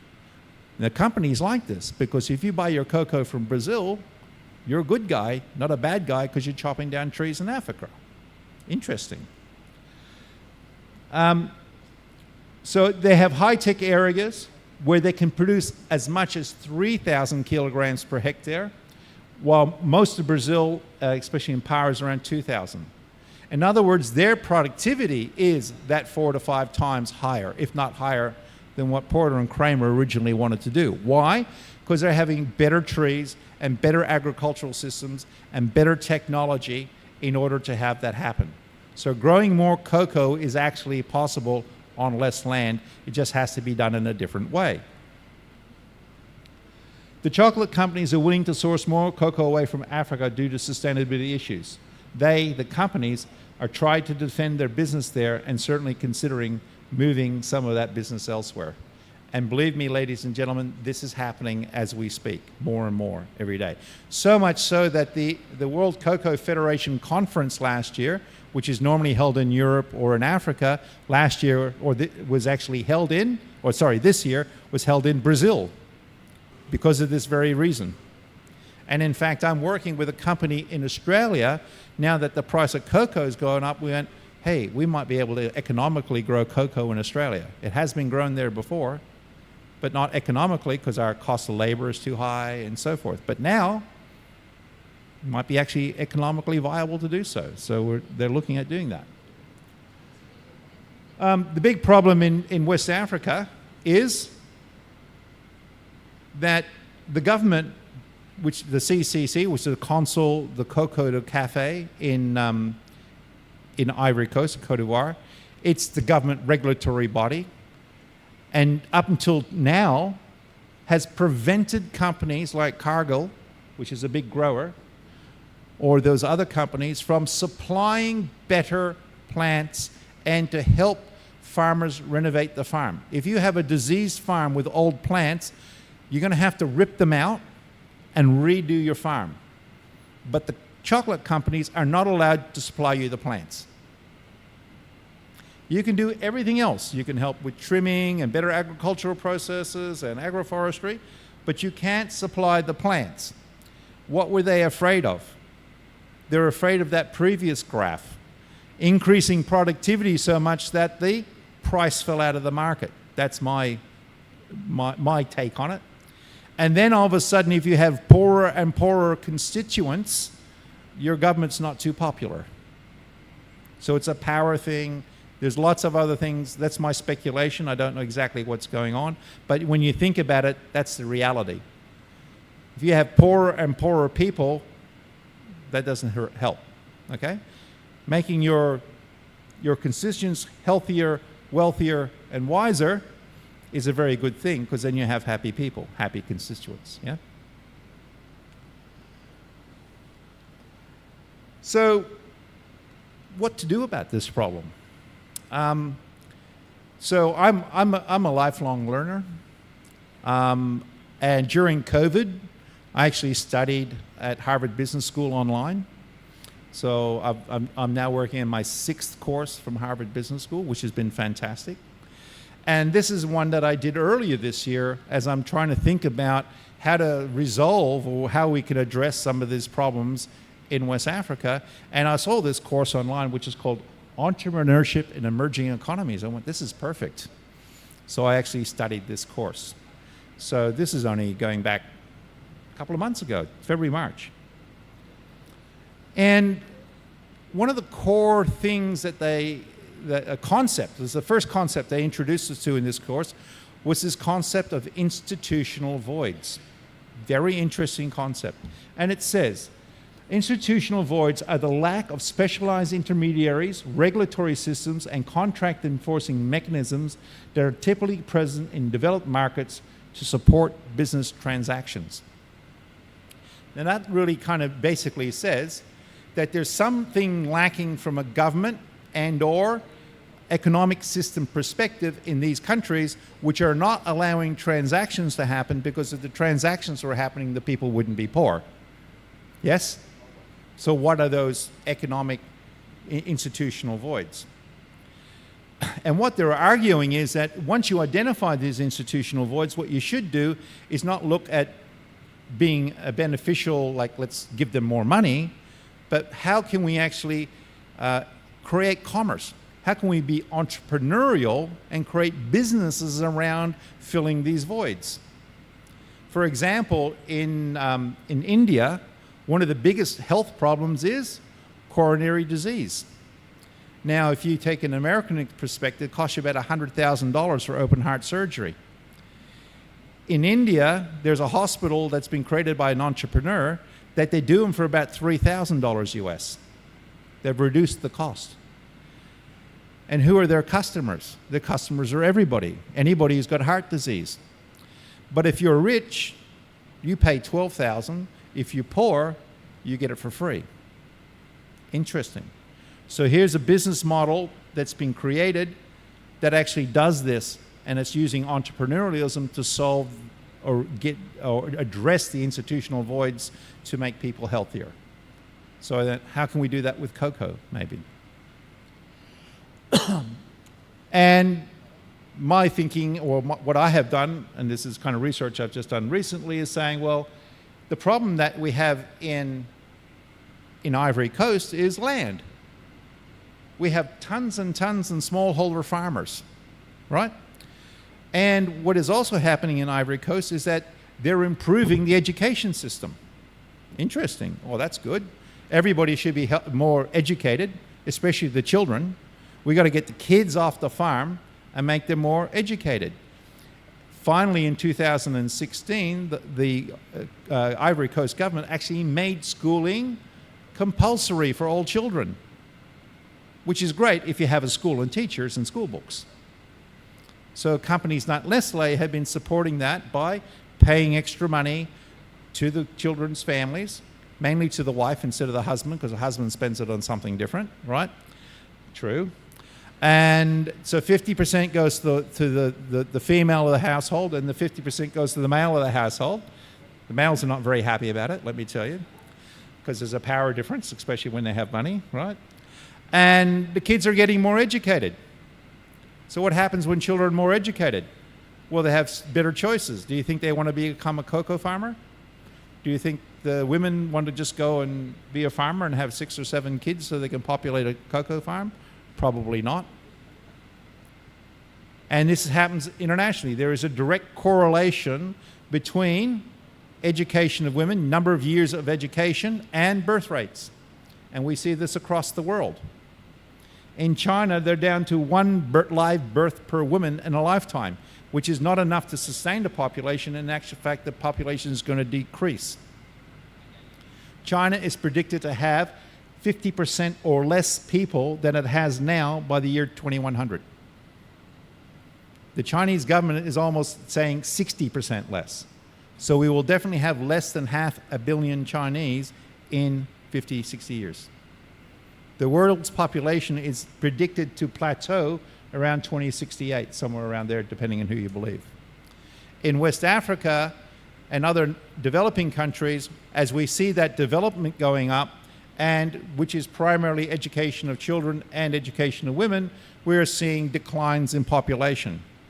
The child labor problem is probably going to go or diminish significantly because there are not so many children to work on the farms. We're going to have radical change. Interesting. So what do we do about it? Well, in West Africa, we'll probably see a consolidation of land. But that's difficult at the moment. Why? Because, in fact, most people have traditional land ownership rather than what we in the West would call titled land ownership. So to get your title, you actually have to prove traditional ownership. So there could be disputes and whatever else about that, right? Less than 10% of the land has been formally registered in Ivory Coast. We have legal uncertainty, and we have vulnerability to people with power and money to maybe take advantage of that situation and take the land off people who rightly own it. So therefore, it complicates land acquisition, and there's concerns about land grabbing and displacement of the communities. In other words, if somebody takes your land, where are you going to live? You got to live somewhere else, yeah? And that's a big problem. So what can be done? So I can say, well, what are the entrepreneurial opportunities that might be available? Well, you don't want big corporations coming and taking the land away from the people and disadvantage them. So we got to think about maybe how these kind of opportunities might happen so that that doesn't happen. So I just came up with a list of them. Actually, while I was having my breakfast, and my coffee stimulated me to think about these. We could have mapping services to identify the farm boundaries so you know where your title is, which is actually good because we need that now for traceability for the EU directive. So that is kind of happening already. We need legal services that aid people in registering their land. We need community financial services to help land ownership and lending to improve farm productivity.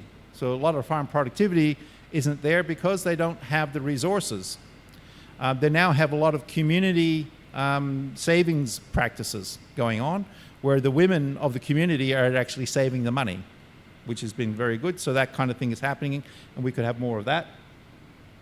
We might form land bank companies by local communities rather than large corporations. They already have cooperatives that sell cocoa, so why not have a cooperative that actually runs a production system?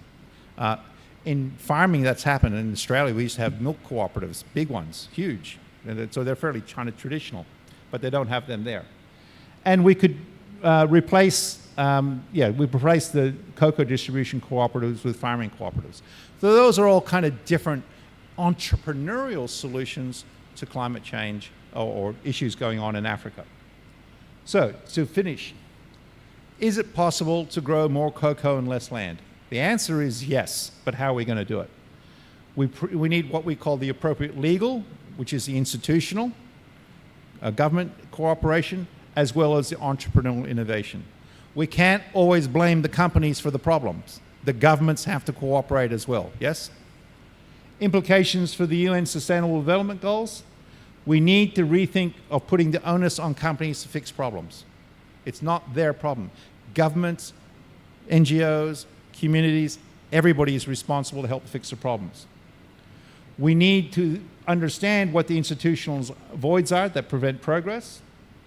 We need to think about the entrepreneurial solutions that protect the farmers and their futures. And we need to embrace entrepreneurialism to resolve wicked problems because charity is not a permanent solution. You can give a man a fish, he eats for a day. You teach him to fish, eats for a lifetime. And I'm open to some questions. Thank you. Thank you. I think that was a fantastic session, John. Right, so we love to hear your thought from the floor. So let us move to the Q&A session first. Is there any question from those here with us in this hall to Professor Dr. John?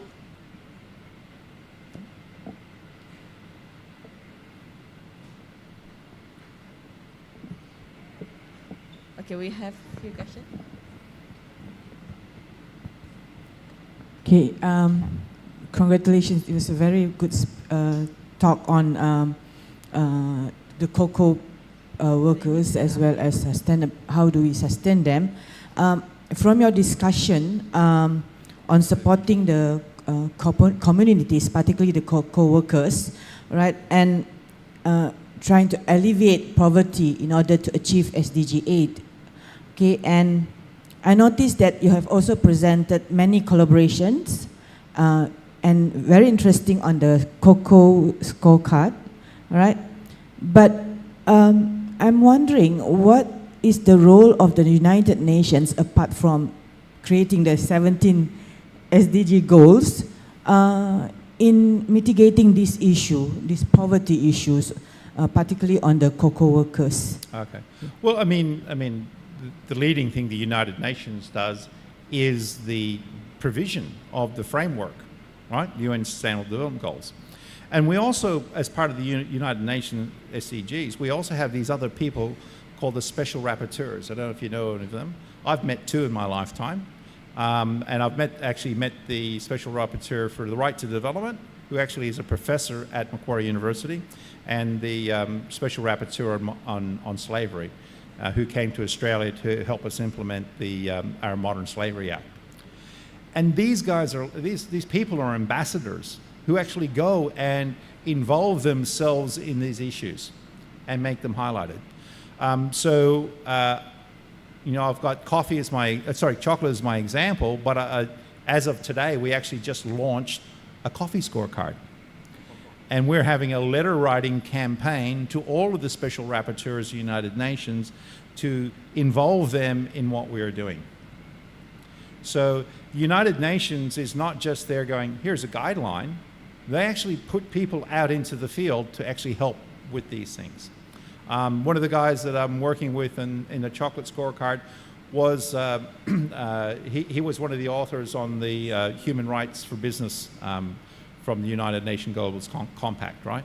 So these people are out there in the community actually working. And this whole idea about companies and responsibilities, that idea actually came from a slide that he presented to the board of Nestle way back in 2012, I think it was, and went, here, I'm telling these guys that this is it. And reality is that these companies, they're smart. They know this. You know, as we said a little bit before about the reports are the glossy kind of things, right? And in that paper with Stephanie and my colleagues, right, we talk about the Goffman's impression management, right? And we call it the front stage and the backstage, yeah? So what you see on the surface from companies and NGOs, then you want, that's the act, that's the performance. And then there's what goes on behind the scenes. And maybe that's what we don't see sometimes, is what's going on behind the scenes at the UN, at the companies, at the coalface, behind the scenes with the farmers and so forth. There's lots going on. And that's where my research is, to find out what's going on, because it's understanding those relationships that we can do better. I'll give you a good example. Over the last couple of weeks, we wrote this paper in ICGA. We published it. I advertised it on LinkedIn, and lots of comments and everything else.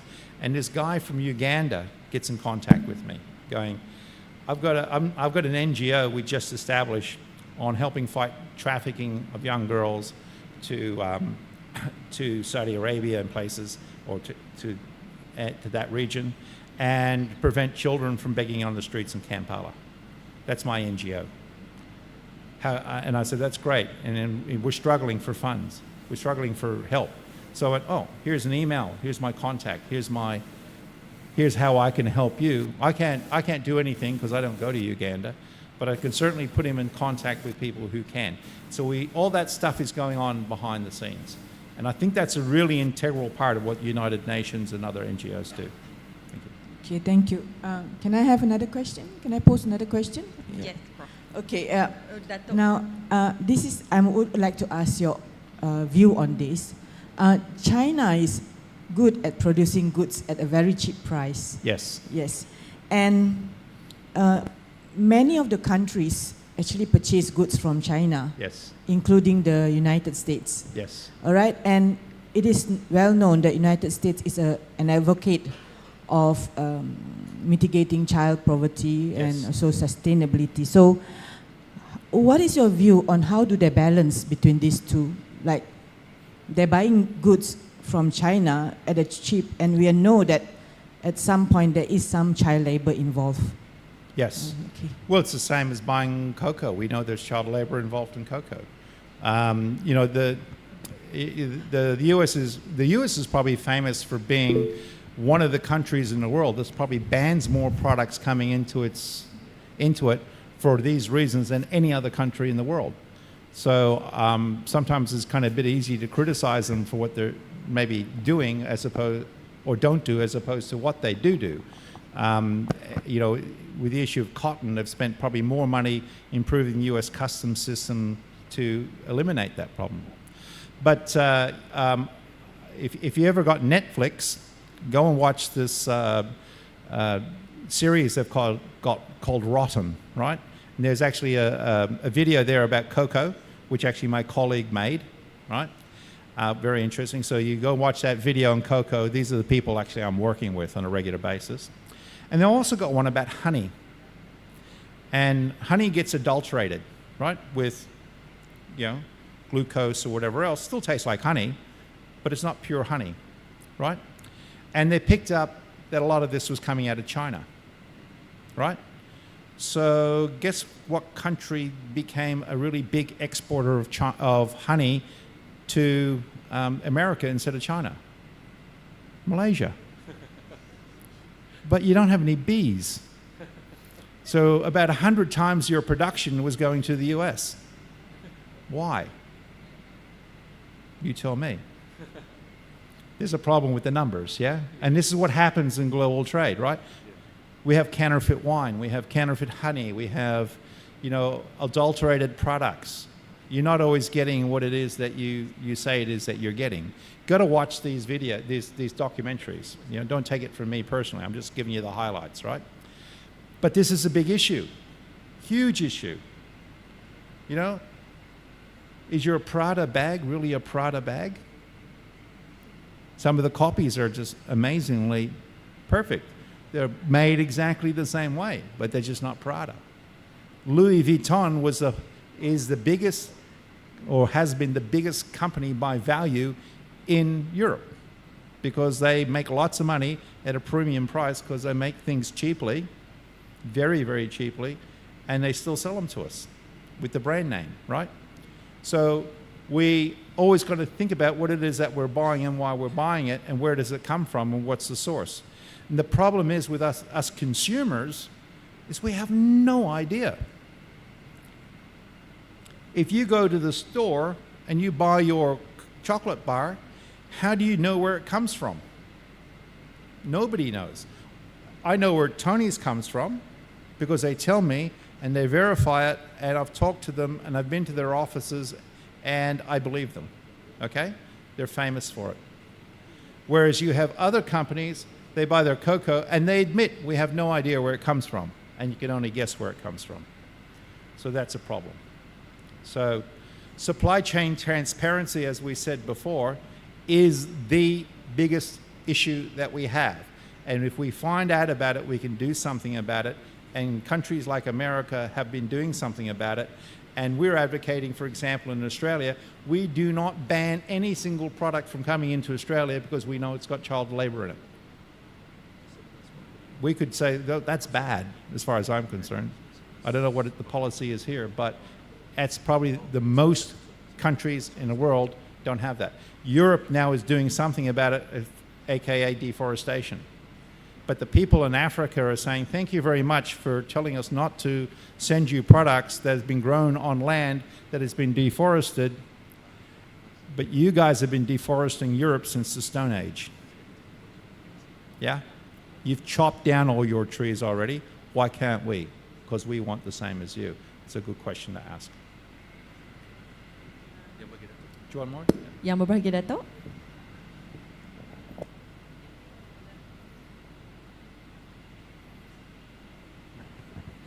Thank you, Prof. It's very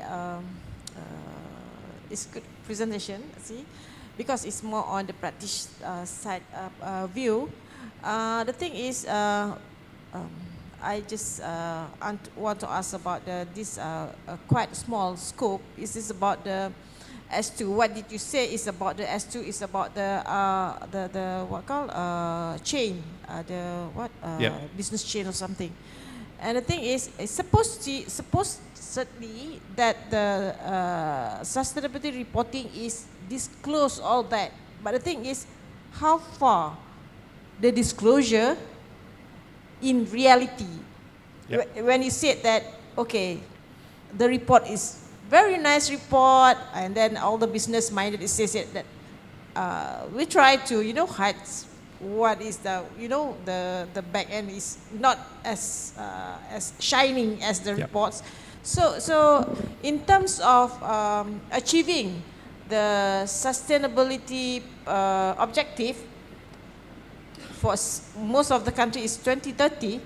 So because we are not actually eradicate the issues or the problem behind that, so when is are we going to shift the SDG objective, and what happened the objective stated by the UN, something like that. So because I think some of our players also have difficulties in terms of facilities and knowledge and also the regulation and something like that. So I don't know whether some of the country is foresee that they have to shift that. And what about the UN? Because I'd probably like to preface my answer to say that if I did have the right answer, I would be very famous by now. And it goes back to the issue of being a wicked problem. It is a wicked problem. It is a really, really difficult problem to solve. It's even really difficult to define what it is that we're trying to actually achieve. Yeah? And I think that's the heart of it. And I think the UN has been very ambitious in its goals. Maybe it was too ambitious. But we do see progress, okay? Are we seeing as much progress as we'd like? Probably not. Then we have unexpected circumstances. In between all this, we had COVID. And then what happened with poverty? Poverty didn't go down, poverty went up. Modern slavery didn't go down, it increased by about 8 million people or more. It went up by 20% because we had more people in vulnerable economic conditions. And it is that reason, when we have more people in vulnerable economic conditions, that issues like modern slavery, lack of health care, all this stuff happens because we don't have the resources to help them. And they don't have the resources to help themselves. So we must continually work on developing, right? I mean, the answer is that, as I said before, the Human Development Index, we become smarter, healthier, and wealthier, and yet we burn more fossil fuels. Yeah, big issue. And an unintended consequence of doing the right thing.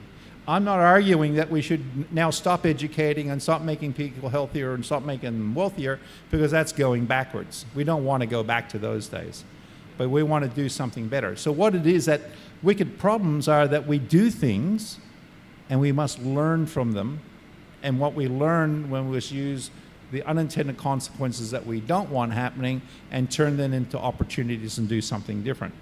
And those unintended consequences are generally due to these institutional voids that we talked about in this presentation. So I think that's a key concept. Think about what the institutional voids are that are preventing us from moving forward, and how can we fulfill them. And generally we fill them by providing the services or the ability to actually transact our way out of them, to build out of them. So we have to be innovative, and it's always connected to money. So therefore, innovation from a monetary perspective is being entrepreneurial. So we have to be entrepreneurial. I think it's a good solution. And that's why, when you think about Nestle and what they're doing, Nestle has the Cocoa Plan and they have the Income Accelerator Program. And people are patting Nestle on the back, going, you guys are doing a great job because you're transforming the way that these people live in Africa. But if the Ivorian government had the money for healthcare, clean water, sanitation, schooling, and all the other institutional legal frameworks prevented children from working on farms, Nestle wouldn't need to do what they're doing. That's the problem. So they're using their entrepreneurship to fill these voids so they can secure their long-term supply of cocoa. So they're doing it not only because they're trying to be altruistic or whatever else, they're doing it because it's a business necessity. And that's the reality.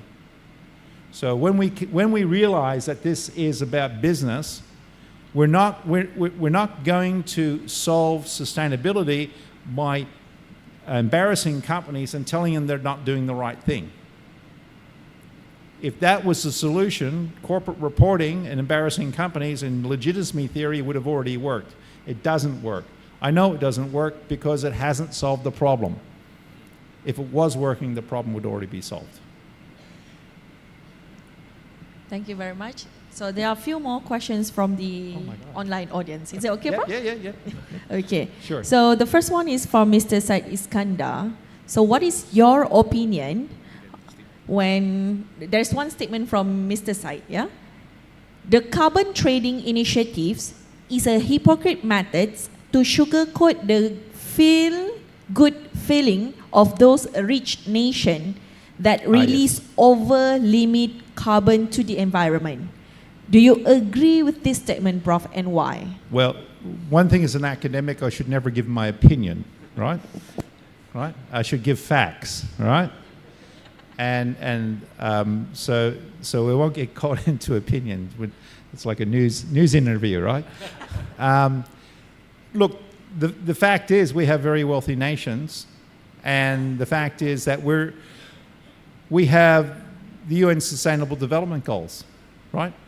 And if we actually have to believe in the concept of sustainable development, then we believe that we need to develop further, which is the global south needs to catch up with the global north.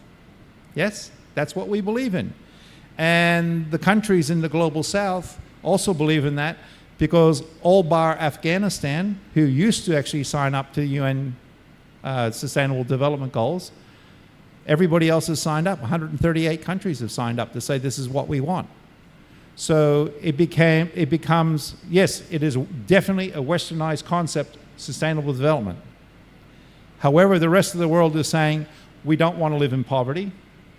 We want a better life for our children. We want to be healthier. We want good education. We want to live a quality life. Because abject poverty is not a quality life, ladies and gentlemen. I'll be the first one to admit that. And we need equality, right? So therefore, it's not just the people in the West. It's not a feel-good for the West. It's a feel-good for everybody, and we've all signed up for it. And the only country in the world at the moment who's not signed up for it is Afghanistan, and they've got their own problems. We'll leave that at that. Right. Thank you very much, Prof. One more, please. One more. All right. So Professor Dr. Hassan from the online. Can you please unmute your microphone? Okay. Prof.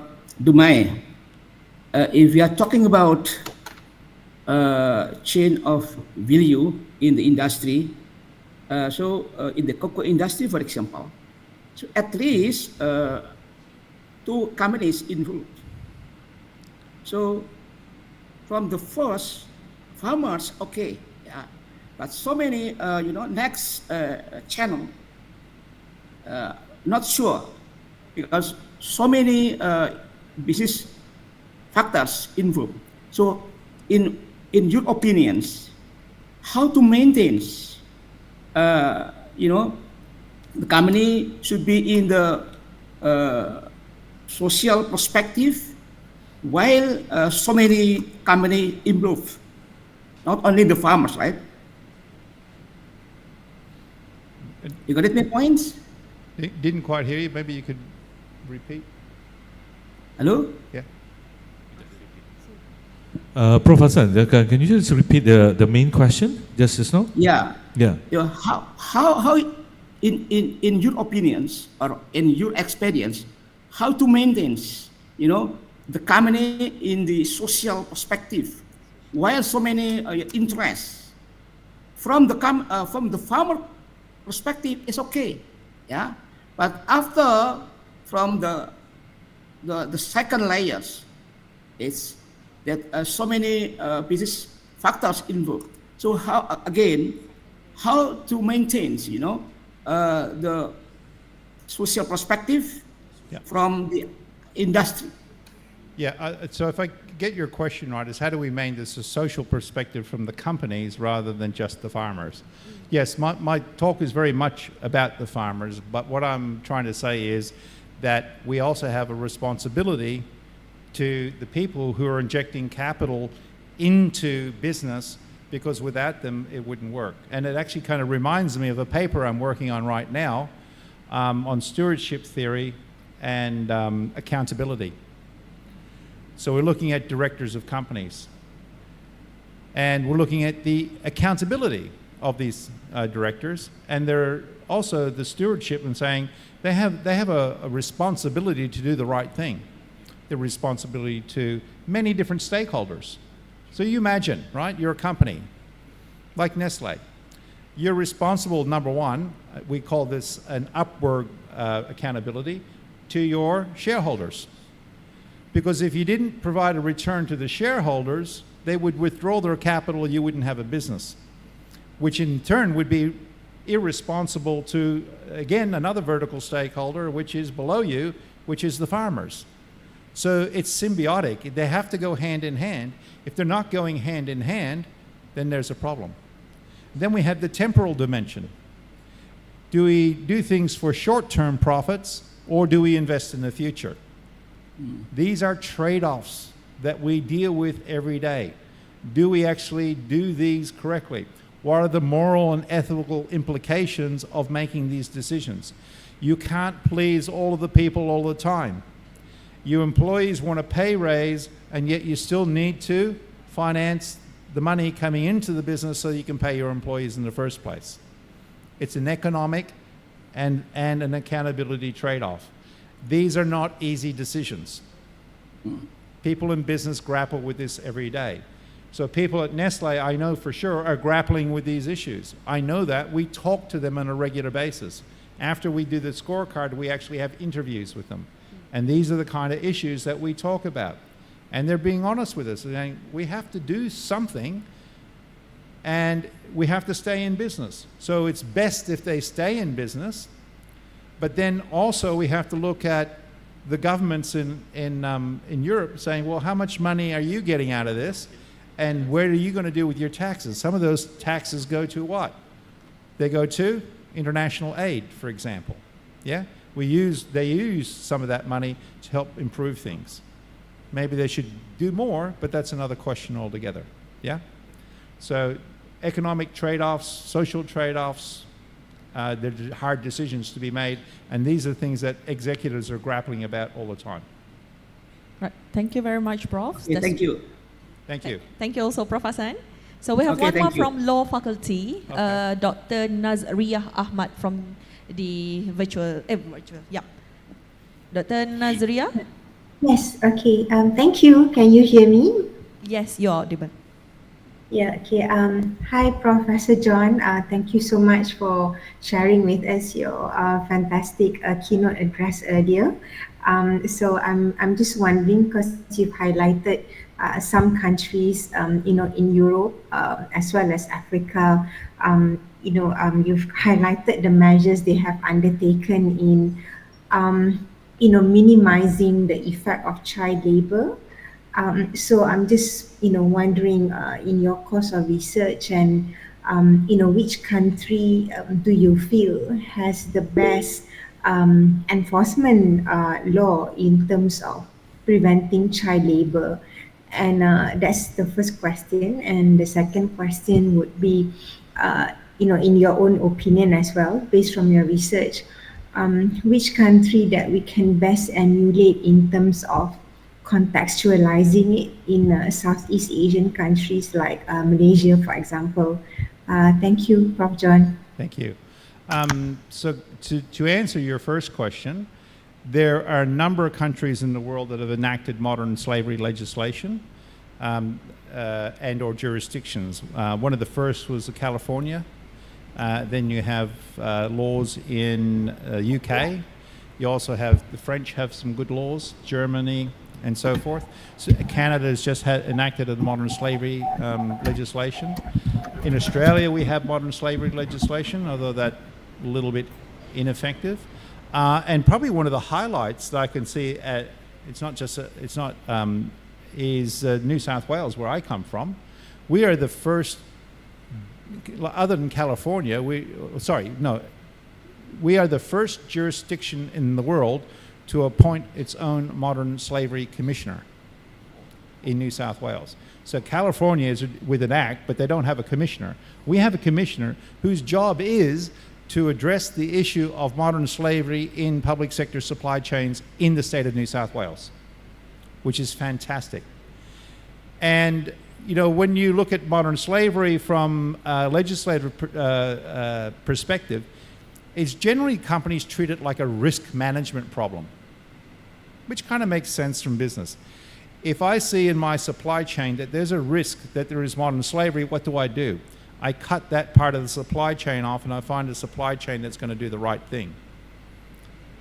That actually sometimes makes the problem worse, because then the poor people who are being abused no longer have the income, and therefore they become even more economically vulnerable, as well as their compatriots, the people in that supply chain.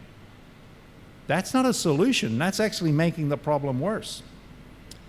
The New South Wales government says that if you have a supply chain and you find a modern slavery issue, you're legally compelled to help resolve the problem. You are not allowed to cut them off. I think that is fundamentally different. In other words, goes back to what we're saying about the cocoa supply chain. You got to be able to find the problems to fix the problems. And the problem that we have at the moment is that despite all the legislation, we're taking more of a risk management approach than a identification and resolving it. In fact, one of the good things about the Modern Slavery Act in Australia, for example, is it increased the awareness of modern slavery in Australia. We have about 40,000 people in Australia who live under modern slavery conditions. Believe it or not. You think we have nothing. We have a major problem. 40,000 people. We should have nothing. And the reports to the Australian Federal Police the previous year were about 450 cases were reported to the Federal Police, up from about 250. So like about an 80% increase in reports of modern slavery to the police. And somebody asked me in the media, said, oh, it's such a bad thing. And they expected me to give a bad comment about what was going on in Australia. I said, no, this is a good thing. And went, how can more modern slavery being discovered be a good thing? Because if we discover it, we can do something about it. We can raise awareness. We can help resolve the problem. So when you go back to countries in Southeast Asia, I probably can't answer that question as you would like, but one of the issues that we do have in Southeast Asia is the hotbed of modern slavery internationally. You have more problems here in Southeast Asia and the Arabic countries than you actually have anywhere else in the world. And some of that's actually ingrained in culture, right? And that's a very hard thing to change. And hopefully, more awareness will actually help resolve these issues. And I haven't, be honest with you, done a lot of research in Southeast Asia. It's mainly been in Africa and Australia to this stage. Okay, thank you. Thank you very much, Professor. Can we give a big round of applause for such an interactive Q&A session, Prof? Thank you. Would you please remain on the stage for a while, Prof? So, ladies and gentlemen, we will now proceed with the presentation of memento to our distinguished guest. We would like to invite Yang Berusaha, Professor Dr. Noli Ali, and Yang Berusaha, Professor Dr. Haja Zuraida Ibrahim, to kindly come forward for the presentation of a token of appreciation to our speaker.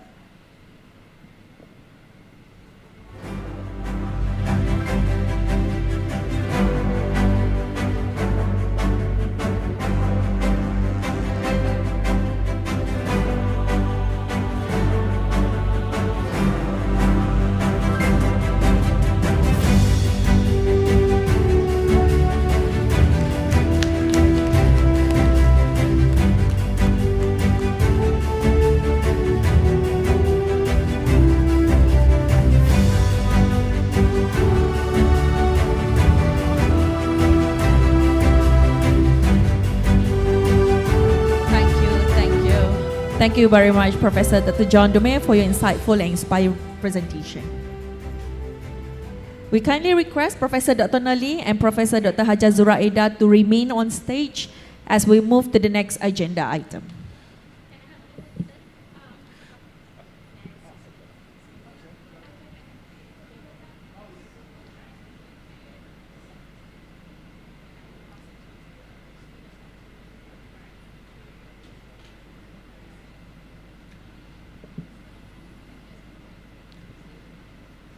Ladies and gentlemen, our next agenda is the announcement of the recipient of the Best Paper Award for ICGA 2025 conference. The winners will walk away with a RM 500 ringgit and a special gift proudly sponsored by MEGPA, Cannes, and CPA Australia. And ladies and gentlemen, and the first recipient of the Best Paper Award goes to, with a paper titled Corporate Environmental Disclosure and Firm Performance, a New Institutional Approach Using PLS SEM in Indonesian Industry by Dr. Nur Farizal Muhammad.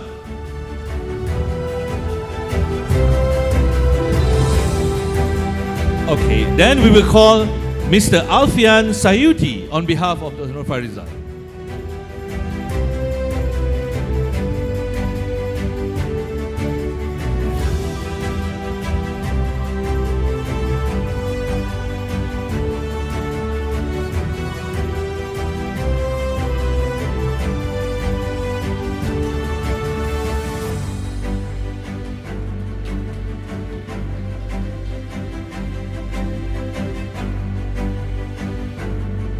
The next Best Paper Award goes to, with a paper title, Institutional Pressures and Sectorial Adoption of Integrated Reporting, Evidence from Malaysia's Top 200 Public Listed Firms by Diana Gazelle.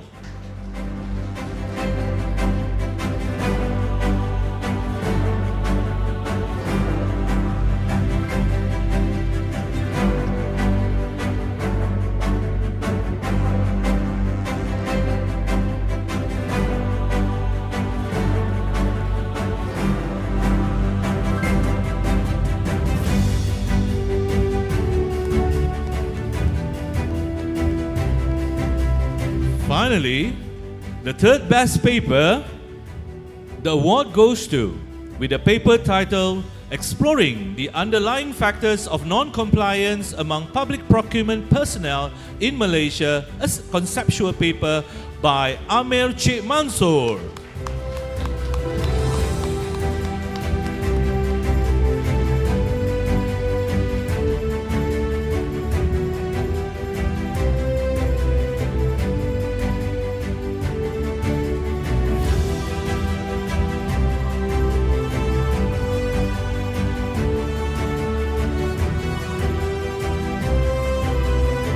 Thank you, Professor Dr. Noli and Professor Dr. Hajar Zuraida Ibrahim. Respected guests and participants, it is now the time we have been waiting for. We will now take a short 15 minutes break and to be right back for the keynote session 3 at 12 p.m. The refreshment is available outside the hall. Please enjoy. See you shortly.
to start with the Keynote Session 3. Could you please yourself take your seat and be comfortable.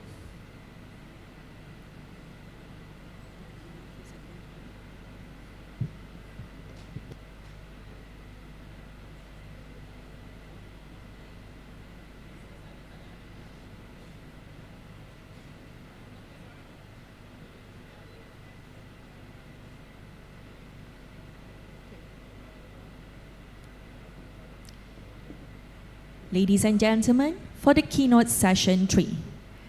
It is now my great pleasure to introduce our next distinguished speaker. We are truly honored to welcome Yang Berbahagia, Datuk Dr. Haji Lukman Ibrahim, Group Executive Director of Zayadal Group. Datuk Dr. Lukman Ibrahim holds a Bachelor of Business Administration, magna cum laude, and a Master of Business Administration from Temple University, Philadelphia, USA. In 2014, he was awarded a PhD in accountancy from University Technology Mara UiTM, Malaysia. He is a fellow member of ICGA and a member of MECPA, MIA, and ICDM, and also serves as an adjunct professor at University Kebangsaan Malaysia.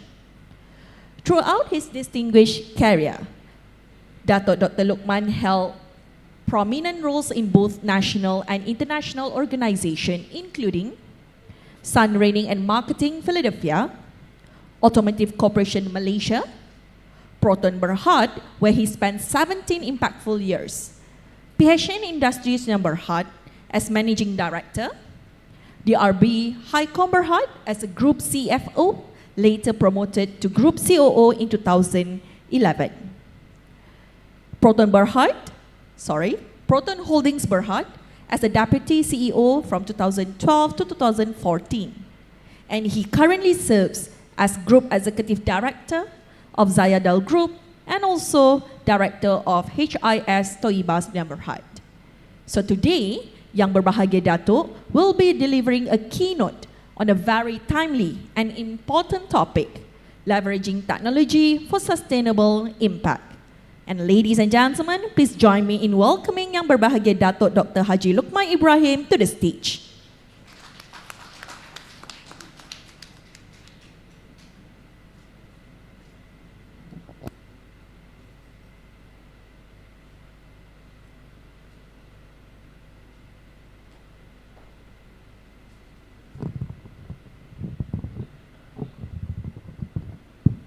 Bismillahirrahmanirrahim. Assalamualaikum warahmatullahi taala wabarakatuh. And very good afternoon, everyone. And first of all, thank you for having me here. To the organizers and some familiar faces, Prof. Linda, Prof. Zuraida, and I think Professor from, I think many of your professors and learned members in the organization, even wherever you are. And I was informed this is actually live streaming. It's an online hybrid session. And I think when I was invited, then I was given topic to choose. Then I think the topic that I have chosen, this is something very close to my lifelong learning and also my work experience. And in fact, this is actually from strategic point of view is the way forward, the way I see it. So we need to capitalize on technology, and then the best part is for sustainable impact. But before we go deeper on this, I will give a bit of general understanding from my perspective as a practitioner in the industry. I work in many industries. So far, I think I have covered close to 20 different industries in Malaysia and also in UK and in US. Then the use of technology for sustainability in the context of some case studies, the cases that we actually apply, then where personally I involve. And maybe a little part of the sharing session, if time permits, I will give a video presentation. It so happened this video is ready just before this event, I think I had shown this video in our AGM to our investors. They like it, and I hope I can share in this session where I think we connect between the vision, and the core values, and the practices that we have, and relates to the sustainability in the context of the pillars of sustainability, and then the way forward. So if time permits, I think there's a video presentation for it. So let us start on this topic on the importance of sustainability. I'm from the business side. Sustainability, I think, needless to say, is very important to business. Yeah. So meaning here, normally we talk about from compliance point of view. We see increased requirement for compliance, but from business standpoint, it covers everything. Covers everything about sustainability. So meaning you can talk about competitiveness, you can talk about branding. Okay? Where I'm doing now, even we talk about business continuity, and also we're talking about the generation. When talk about family business base, then we're talking about from generation 1 to the generation 2 and to generation 3. It's passed over. Then actually it's about talking about BCP, business continuity plan. Sustainability very actually close to business continuity. So without which, it's very difficult for business that maybe existed many years ago, continue to exist today, or even actually will continue to exist tomorrow. We've seen many companies, because actually failing to adopt the right strategies to remain sustainable, they are gone. They are yesteryear's organization. And today's organization also, if not careful, they also be gone by tomorrow. Now we've seen also the rising, the new companies now capturing the market because of the current companies fail actually to adopt what will be the right strategies for being sustainable. So everyone understand about this one. So then, how to drive this sustainability? I think in many ways, I think I was given this topic, and this topic is very interesting as far as I'm concerned, is through technology. And it's very simple to understand technology. One, we can talk about green technology. Okay? Then the other one, we can talk about digitalization. So this is actually the two part. It's very important where we want to do or invest in technology, green technology, and how we actually invest ourselves in digitalization. So in some areas of technology, then we talk about the green technology, and some even call organization, we call it blue technology, carbon capture, and then this is green technology where we talk about many things. Actually, talking about reducing the pollution, talking about the impact to the environment. So all this green technology.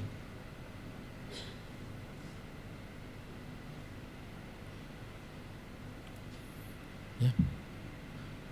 The other one is the digital technologies.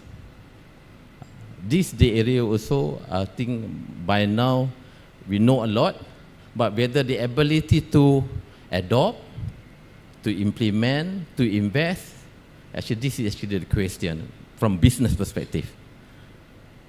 And the other area is the overlapping areas.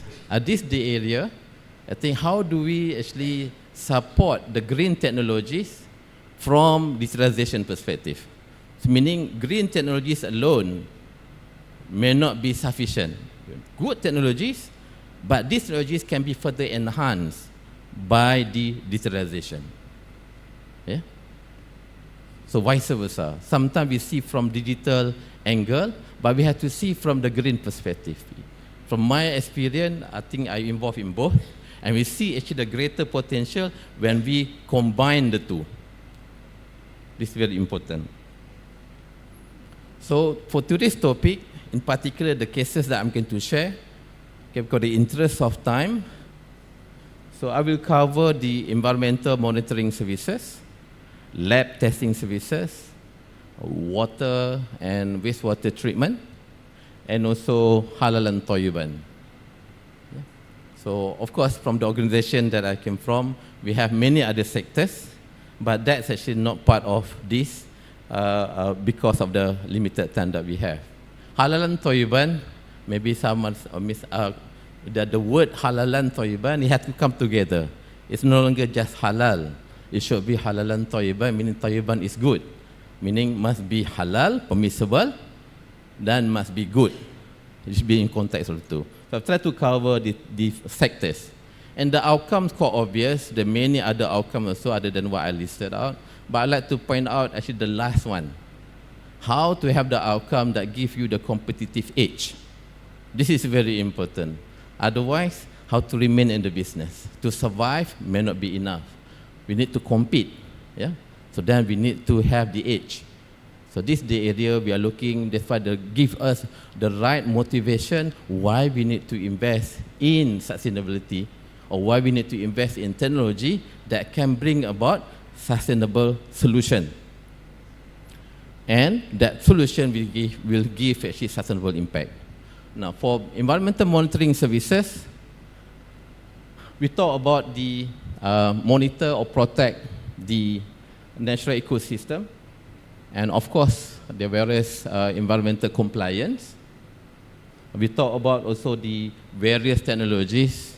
IoT actually now is everybody's, everyone need to invest in IoTs. Without this data capture, the sensors, very difficult to have the level 2 or level 3 kind of technology.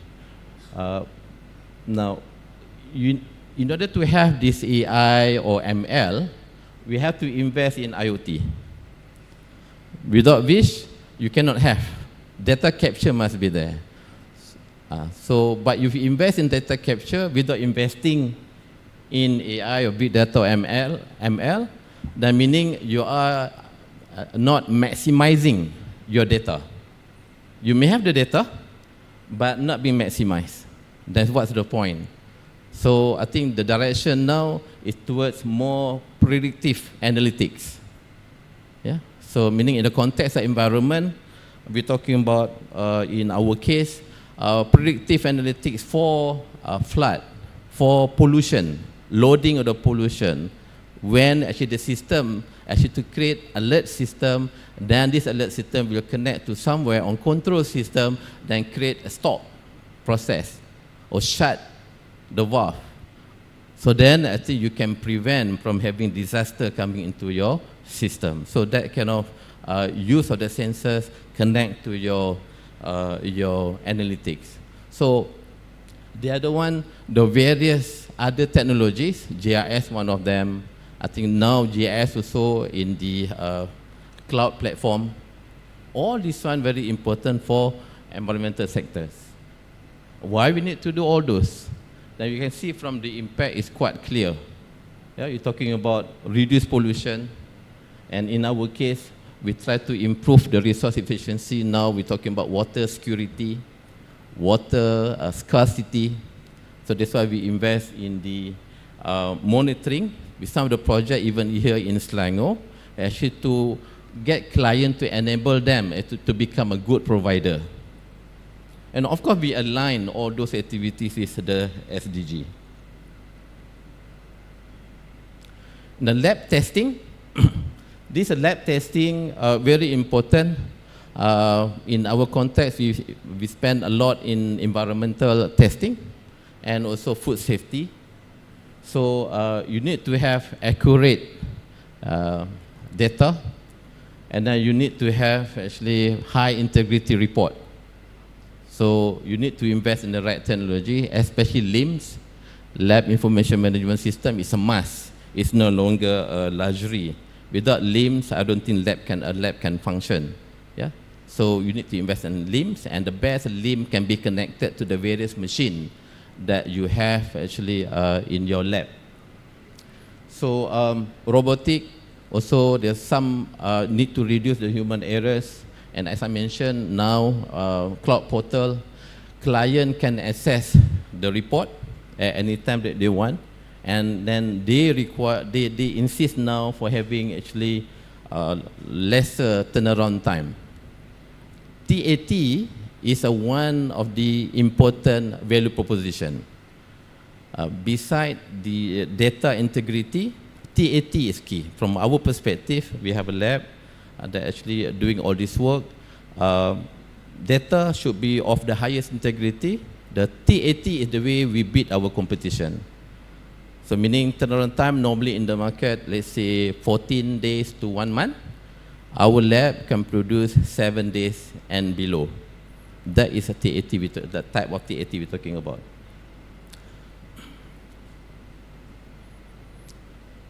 Now, beside the environmental monitoring services, we also have embarked on the water and wastewater solution. This is the green technology aspect. So we know that actually going forward, access to clean water is a problem. Malaysia may not be the case, but in some state, because treated water is an issue, not the raw water. Yeah? We have issue on treated water, not raw water. But in some countries, and even Malaysia also some initiative on the water and wastewater. And then the use of the technologies here, we can talk about as simple as SCADA system. It's a real-time monitoring that connected to command center. Then we have to have the IoT, again, same thing. Then this actually the ML algorithm, if you are able to do, that can give add value to your green technology. This is one I mentioned. When we have the green technology, then you need to add on with the digital features. So then give actually more system, actually a combined solution.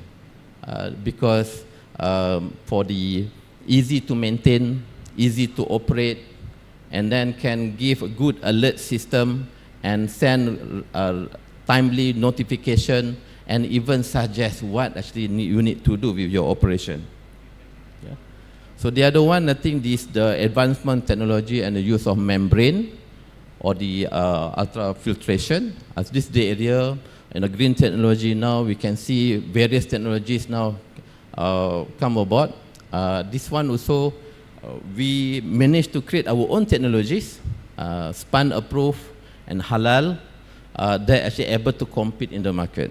So then when we combine with digital features, digital technologies, Alhamdulillah, I think it worked just fine to bring about our level of competitiveness.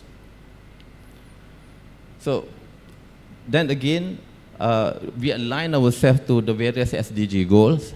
This is guided in terms of what we do then in the context of sustainability. Yeah? So meaning we can talk about just now on the monitoring side for the environmental compliance. Here we're talking about the treatment side. So how to reuse or recycle the water, wastewater, and even actually you have water, but actually raw water. And by the way, I'm not sure many of us aware, in Malaysia, some states, the raw water quality is quite bad. Quite bad. And then we actually end up just actually digging up, come up with well, and try to drink right from. So long actually produce water and water looks clean. Just because it looks clean doesn't mean it's good. Yeah?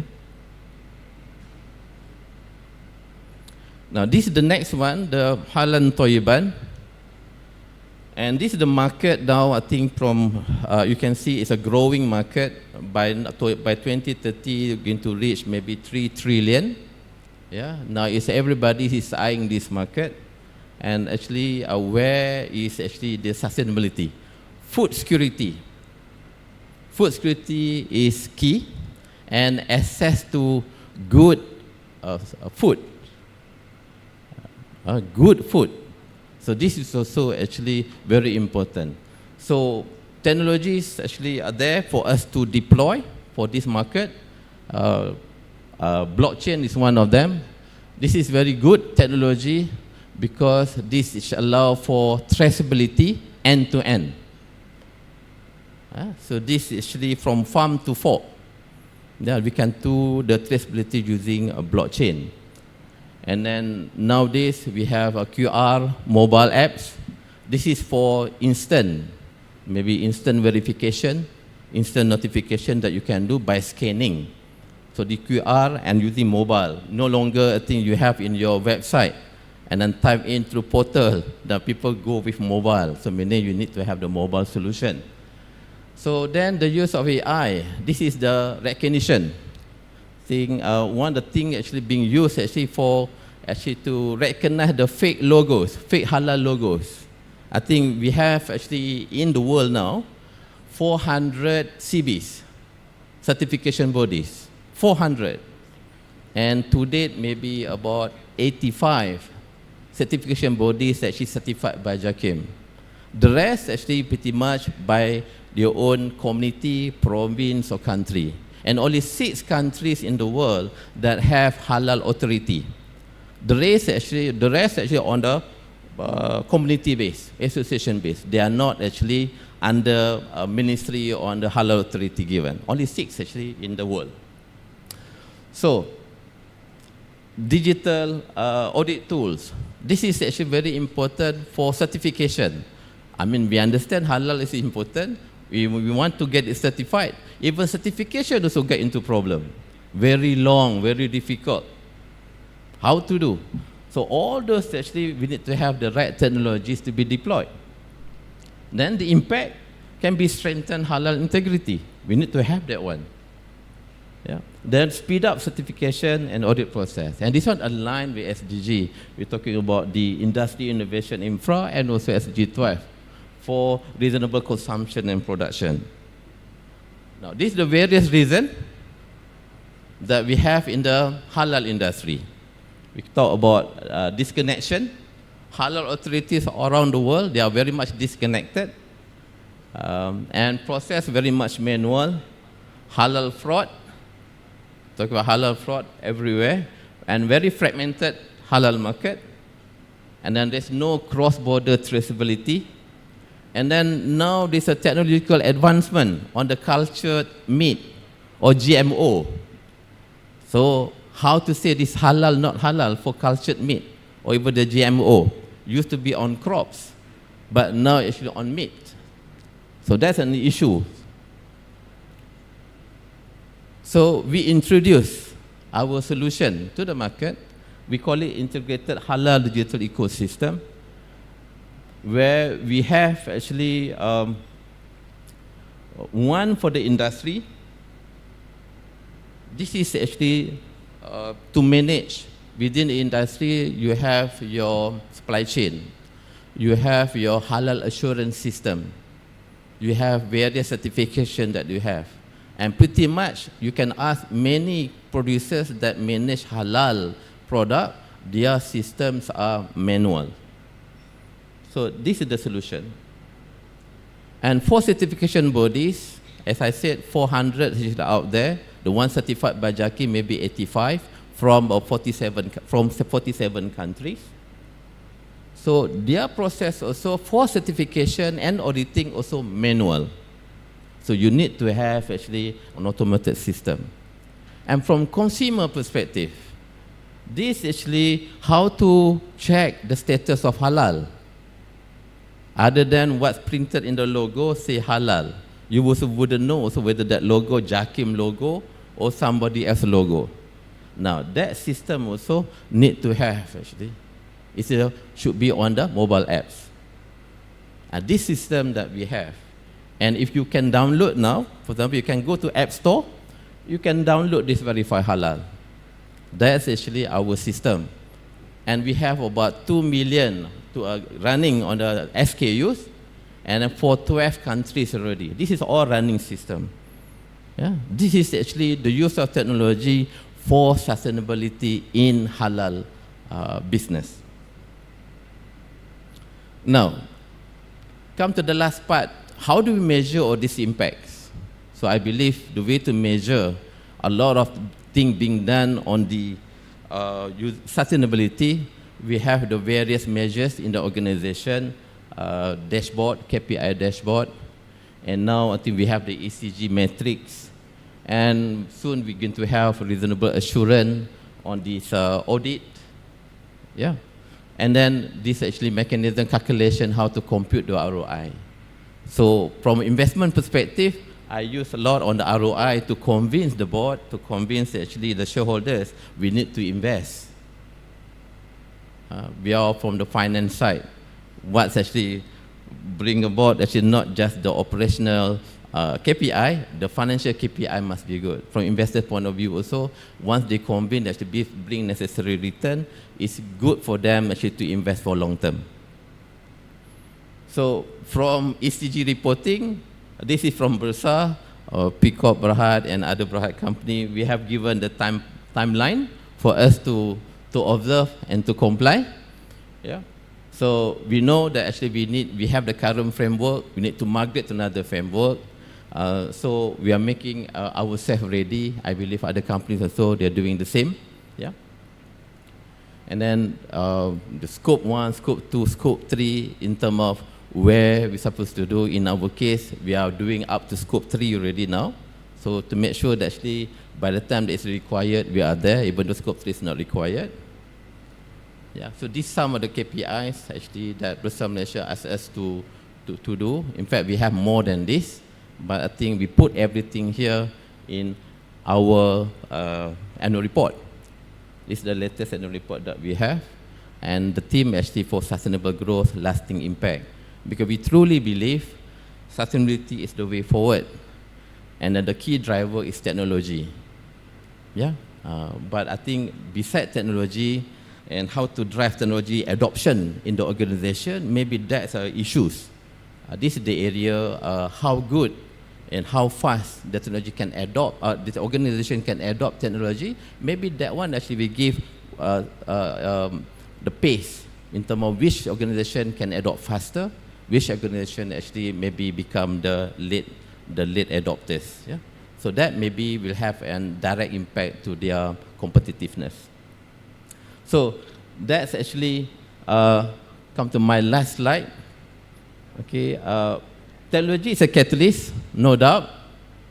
And integration, we see it, I think, put across, let's say the green technology and digital technology. I think we need to do the cross. We cannot do just green technology alone. Okay, and even collaboration, I think some slide, because of the limited time, the work behind this, a lot of collaboration. I think for example, lab, we are working with our strategic partner. For example, for halal, we are working together with JAKIM and also Islamic Development Bank, I think based in Jeddah, for actually OIC member countries. And also, I believe innovation is very important for technology, and to have in the organization innovative mindset is very important. Without the innovative mindset, I think we can see and read the technologies out there, how to bring about that technology into our organization, or what more, how to come up with a breakthrough innovation that can give actually the right technology going forward. That I think my final thought on this. So I think we have time. We do have time? Yeah. So can I show the video? Okay, all right. So maybe this is for us to watch.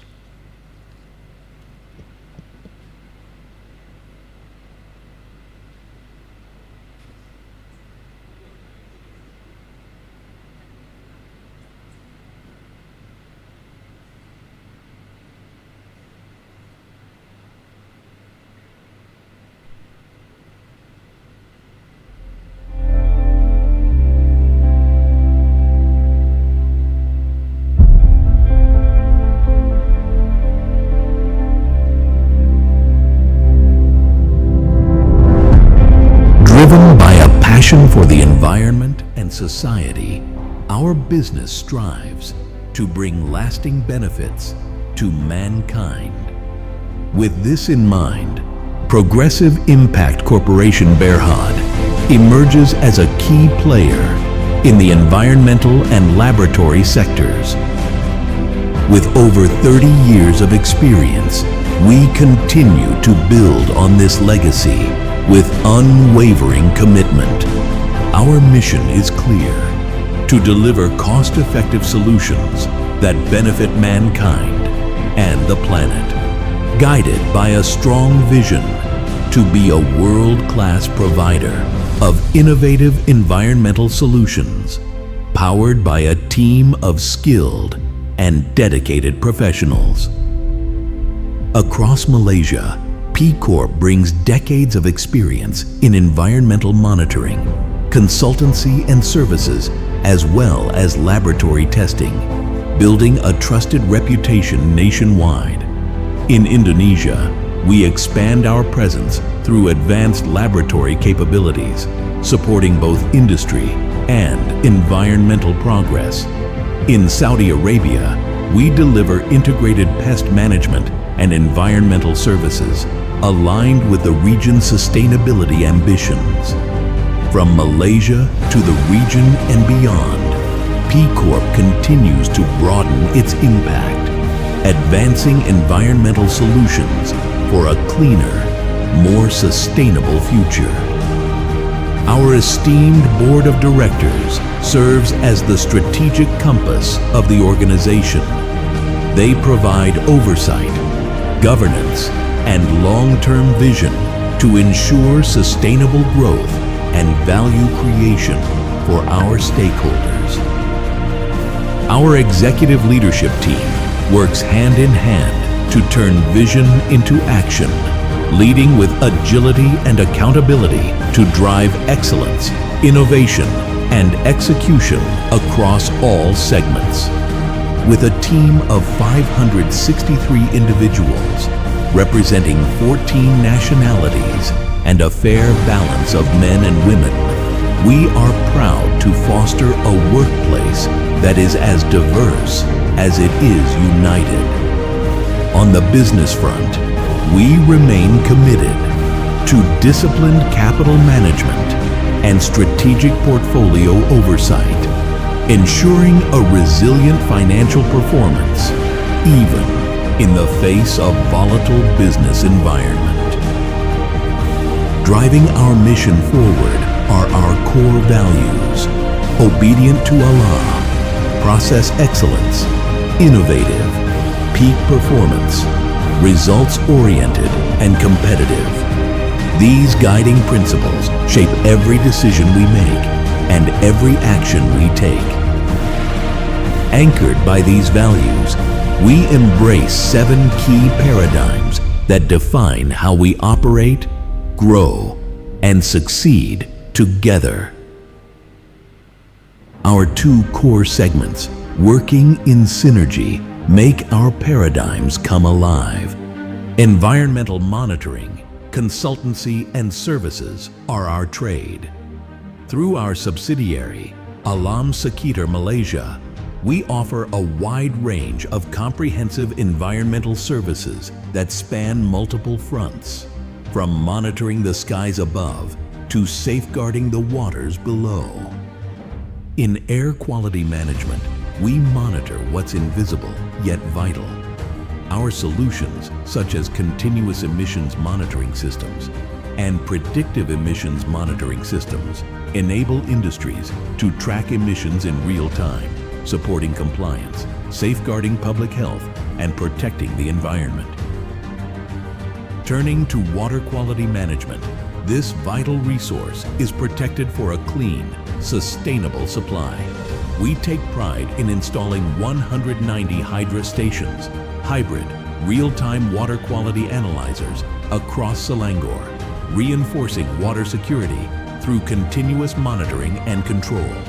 These systems enable faster emergency responses, timely public notifications, and access to alternative water sources. To protect the beauty and cleanliness of our administrative city, 5 SCADA stations have been installed around Putrajaya Lake. Operating 24/7, they monitor water quality in real time, detect pollution, and trigger alerts to enable timely action and maintain the lake in optimal condition. In water and wastewater treatment efforts, our BiAct Super Dissolved Oxygen, an award-winning, SPAN-approved hybrid wastewater treatment technology, champions sustainable innovation. With its low power consumption, compact footprint, minimal sludge, and excellent water quality output, it contributes to reducing environmental degradation and greenhouse gas emissions. On the water treatment front, our intelligent aqua system ensures the delivery of clean, safe water to over 12,000 residents, empowering communities and promoting equitable access to this vital resource. Our efforts extend further with biodiversity management, where we help safeguard delicate ecosystems by balancing development with conservation. This includes our contribution to Malaysia's largest and first man-made wetland, where a team of experts works to sustain an ecological life support system, one that provides clean air, water, and natural pollination. In the sphere of knowledge, we deliver the latest and best environmental practices through our training, empowering our clients with the knowledge and skill needed to protect and preserve the planet. In Saudi Arabia, our unit, Saudi Environmental Solutions, brings its expertise in environmental monitoring, consultancy, and services to new frontiers, delivering integrated pest management solutions for both private and public sectors. In the public sphere, we've played a vital role since 2008 in safeguarding health and hygiene in pilgrimage destinations, particularly in Mecca, helping to ensure millions of Hajj pilgrims enjoy a clean, safe, and disease-free experience. In addition to our public sector efforts, we've been entrusted through a private tender to deliver comprehensive integrated pest management services for the third extension of Masjid al-Haram, contributing meaningfully to the protection of health, hygiene, and the overall worship experience in this sacred space. Expanding beyond the Holy Lands, we also play a key role in safeguarding health standards at major tourism hotspots across the kingdom. By maintaining pest-free environments, we enhance the overall visitor experience, building confidence among local and international travelers alike, and supporting Saudi Arabia's growing tourism vision. Complementing this is our lab testing services by ALS Technichem, where precision, integrity, and science come together. Through accredited laboratories and skilled professionals, we deliver reliable testing solutions that support quality, safety, and compliance across industries, spanning food and pharmaceutical, environmental, biotechnology, tribology, and agrochemical testing. The acquisition of the Merieux Nutri Sciences Laboratory in Penang marks a key expansion into the northern region. This move enhances our market reach, boosts our testing capabilities, and improves accessibility and turnaround time for regional clients, solidifying our position as a leading laboratory service provider in Malaysia. In East Malaysia, ALS Sabah has officially been recognized as a molecular testing hub by the Department of Fishery Malaysia. With real-time PCR technology, the lab supports rapid diagnostics for aquaculture health, ensures seafood safety for consumption and export, and offers halal DNA verification, serving both local and cross-border markets. And ALS Malaysia took the lead on microplastics awareness by hosting a global webinar on EU regulation, featuring Malaysia's only commercial microplastics testing using micro-FTIR and pyrolysis GCMS, enabling regulatory compliance and promoting cleaner, safer environments. Moving forward, we aim to evolve how we operate by embracing sustainability and the triple bottom line perspective, balancing people, planet, and profit. Reflecting this is our approach to business, guided by a clear and structured framework for sustainable value creation. It begins with good governance, where strong internal policies guide our decisions, ethical practices drive our actions, and core values govern and streamline our work culture. From there, we build sustainable systems and infrastructure, laying the groundwork that supports long-term growth and resilience. To stay ahead in an increasingly connected world, we've reinforced our cybersecurity posture, investing in smarter systems and embracing a comprehensive approach built on being secure, vigilant, and resilient. It's how we protect our stakeholder, data, and future. Our efforts also extend to our commitment to preserving the environment through digital transformation and to enabling our people, empowering them to reach their full potential, both within and beyond their roles. These systems work hand in hand with our sustainable processes, forming the engine that powers our day-to-day operations. From strategic performance and value chain management to quality assurance, we are committed to ensuring that excellence is not just delivered, but truly experienced. Customer is our priority. We listen to their voices, gathering continuous feedback to ensure our solutions remain aligned with their evolving needs. And as environmental concerns grow louder, we take responsibility by actively managing our emissions and working to reduce our environmental impact. To stay relevant and competitive, we prioritize research and development, ensuring that our product management addresses every stage of its life cycle. Safety and health are not afterthoughts. They are embedded into both our infrastructure and our culture. We also invest in a resilient talent ecosystem, attracting and nurturing individuals who embody our values and share our vision. This commitment extends to our belief in democratizing privileges. We believe that every small act of kindness can create meaningful impact, and we aim to give back 1/3 of what we gain to the communities we serve.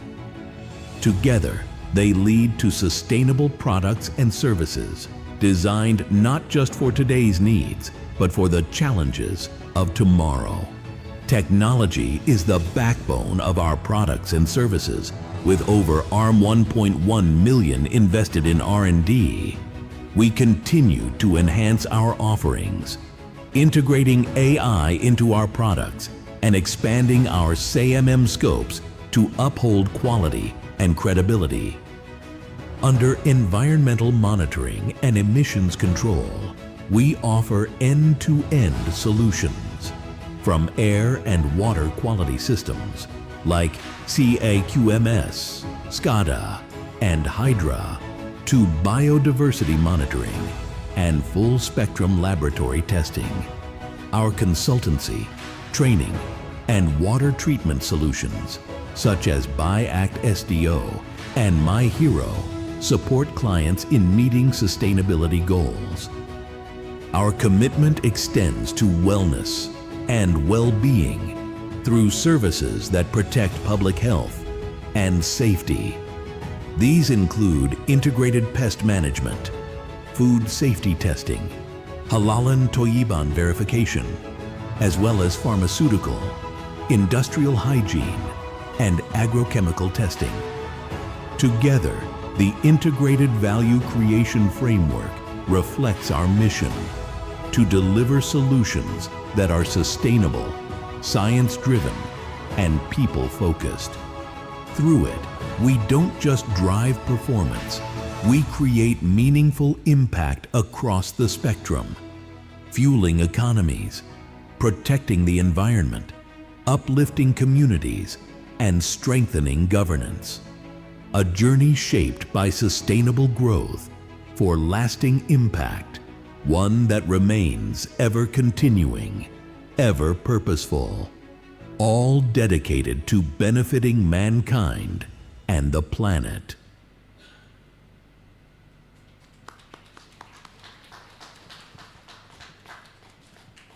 Right. Thank you very much. That's the end of my presentation. Thank you very much, Dr. Haji Lukman Ibrahim, for that insightful and interactive presentation. In the meantime, let us now open for a question and answer session from members of the floor or from the online participants. Any question? You can raise your hand.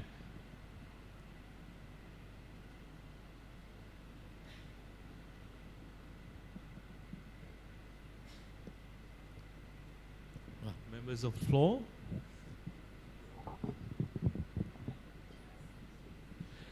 If not, Dato', I may have one. Just one question. Okay, Dato'. Do you have? Okay.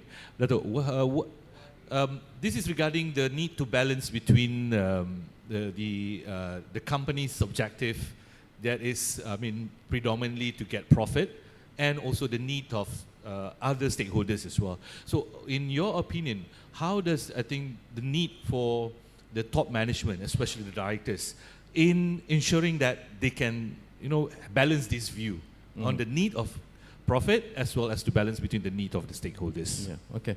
The simplest answer is the word responsibility. You need to make money in the responsible manner.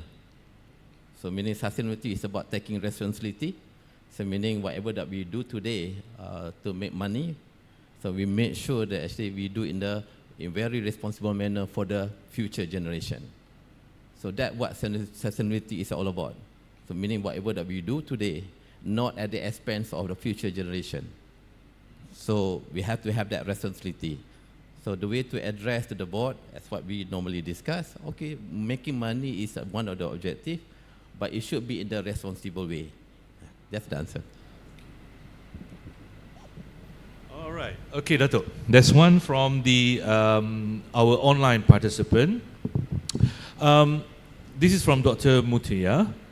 All right. As a CEO, what would be the main challenges in handling sustainability program? Okay. This is very, very important because as mentioned in my presentation, we have all the technologies actually available, dated technologies. We can talk about future technologies, what we'd like to have, but actually the one that going to have or to deploy or even to have the future technologies actually are the people. So how to get into the minds of the people, agree, this is the right things to do. So this is talking about the building resilience or changing even the mindset of the people that we have in the organization. So believing towards the common goal, this is the right things to do. So meaning any effort on this one, that's why I stress on the innovation, but behind innovation, you must have innovative mindset. So how to nurture innovative mindset within the people in your organization? Believing actually you need to improve. Start with a small improvement, for example, continuous improvement, small improvement before you talk about big improvement. Because technology normally come in the disruptive way. Okay, then you can have actually the typical normal technologies, but we talk about now the use of AI, ML, and so on. All those actually quite disruptive. So then even you don't like small changes, how to manage big changes? So the mindset must be there. I think maybe if I can give my 2 cents worth, if you see the word growth mindset versus fixed mindset. So we need to nurture the growth mindset, then actually the fixed mindset. And I'll give you one example. There is a saying, we say, reward the failure. What does it mean, reward the failure and the growth mindset? Meaning, people tend to make mistakes when you want to make changes, but you shouldn't penalize them just because of the mistake. Right? Then you should welcome them as a lesson learned and for you to improve. So the nurturing part is very important on the changing of mindset. Wow. Okay. Any other question from the members of the floor? Oh yeah, Dr. Nazmul. Assalamualaikum. Good salam. Datuk, you have said products must be halal and must be good. So halal is not a good product? Okay. Halal not necessarily good. Okay. Halal not necessarily good. Yeah. So good doesn't necessarily halal. So this is the area I think we study deeper. The come together, even in the Quran also say halalan tayyiban.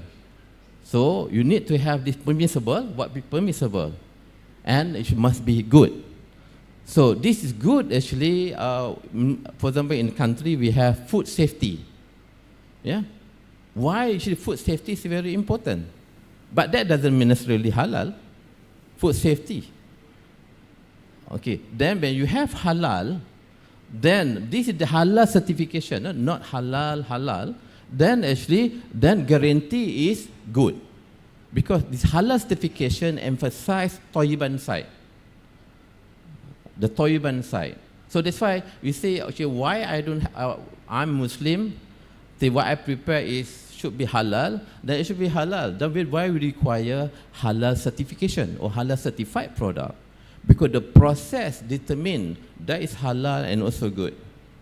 Because the halal doesn't necessarily good if without there's a proper certification. Because there is actually the requirement that you need to do all those in order to be certified halal, then consider good. If not, it's halal, you claim halal, may not be actually necessarily is good.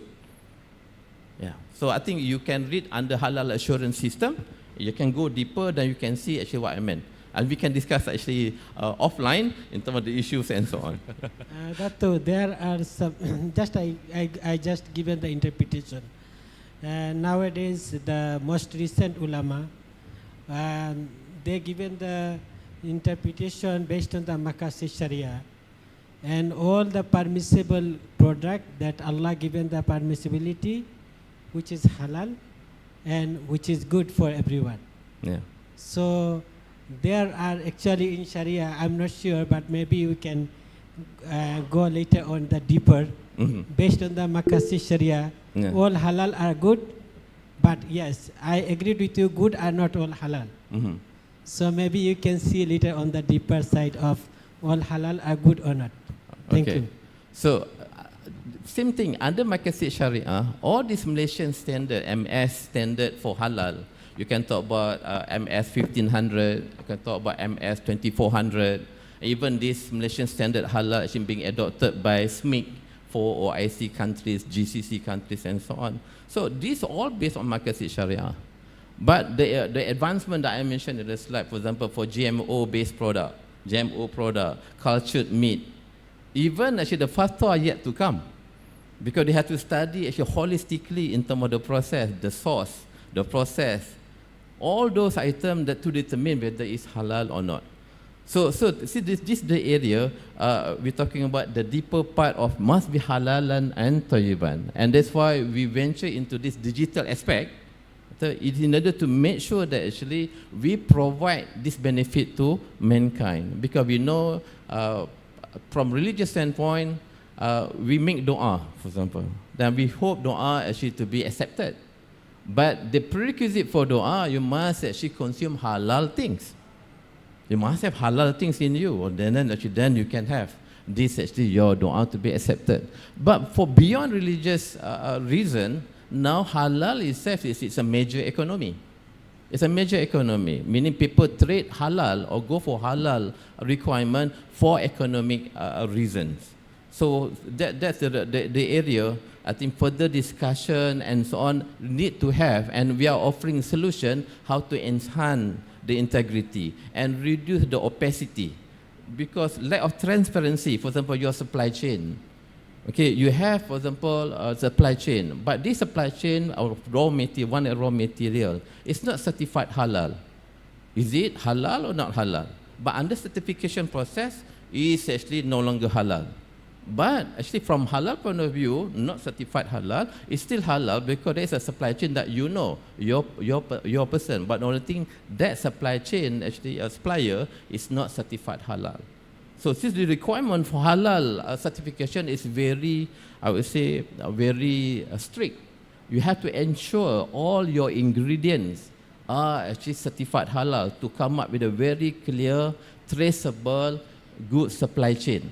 Then confirm certified halal. Otherwise, actually, you can claim halal but remain actually ambiguous. Okay. I think probably that is the end of our Q&A session. All right, Yang Berbahagia Datuk, could you please remain on the stage, on the center of the stage, because we're going to go next. For your information, Yang Berbahagia Datuk is also our Faculty of Accountancy Alumni Ambassador. Give another round of big applause. Okay, ladies and gentlemen, we shall now invite Yang Berusaha, Professor Dr. Noli Ali, together accompanied by Yang Berusaha, Professor Madya Dr. Aida Hazlin. Sorry, I missed your name. Right? To be on the stage to present a token of appreciation to our speaker.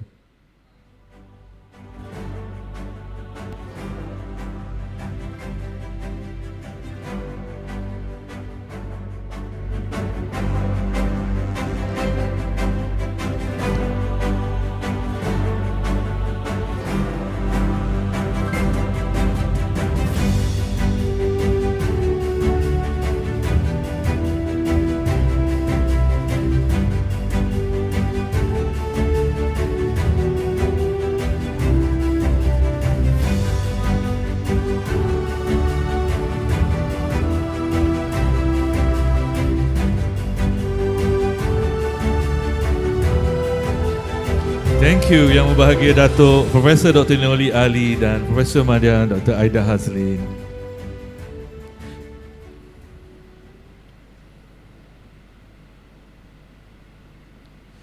Ladies and gentlemen, a picture is worth of 1,000 words, but memory is priceless. Hence, I would like to request everyone in this hall to get ready and try to give the best pose that you can, and to all our virtual participants to turn on your camera for a group photo session. Kindly be patient as we'll be taking around 4 to 5 shots. So give your best shot.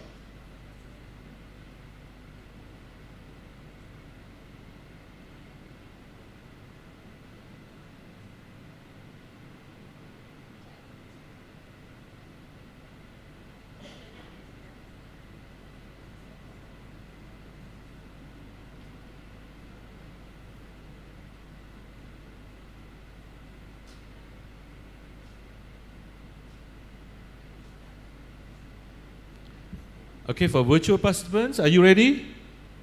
Okay? All right, the count of 3, 2, 1. Smile. All right, great. All right, thank you very much. Give yourself another round of big applause. Thanks. All right, ladies and gentlemen, we have successfully concluded the morning session of ICGA 2025 conference. It is our pleasure to invite everyone to enjoy the lunch that has been prepared and is served at the back of the hall. For those who wish to perform their prayer, the surau is located at level 1.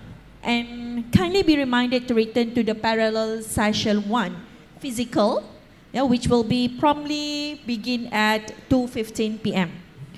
There will be 4 rooms allocated for the parallel sessions with a maximum of 5 papers presented per room at Dewan Sri Impian here, Meranti Grill, Cempaka Sari, and Puspa Sari. So thank you for your active participation, and we look forward to seeing you at the afternoon session. With that, it is the end of our first day conference. On behalf of the organizing committee, we hope that today's session was fruitful, and we hope that you enjoy with the rest of the conference. We would like to take this opportunity to apologize for any shortfalls throughout the event. To all participants and presenters in this hall, your certificate of attendance will be emailed to you later, and please fill in the feedback form using the QR code in your conference bag. And to all virtual participants, please fill in your attendance and feedback form in the links provided at the chat box in order to confirm your attendance. For tomorrow, 17th of July, 2025, there will be a parallel session 2, 3, and 4 online that will take place from 8:30 a.m. in the morning to 5 p.m. in the evening. Please refer to the ICGA 2025 conference book and parallel session schedule for presenters to check your time slot. Signing out. Thank you. See you tomorrow. Assalamualaikum warahmatullahi wabarakatuh.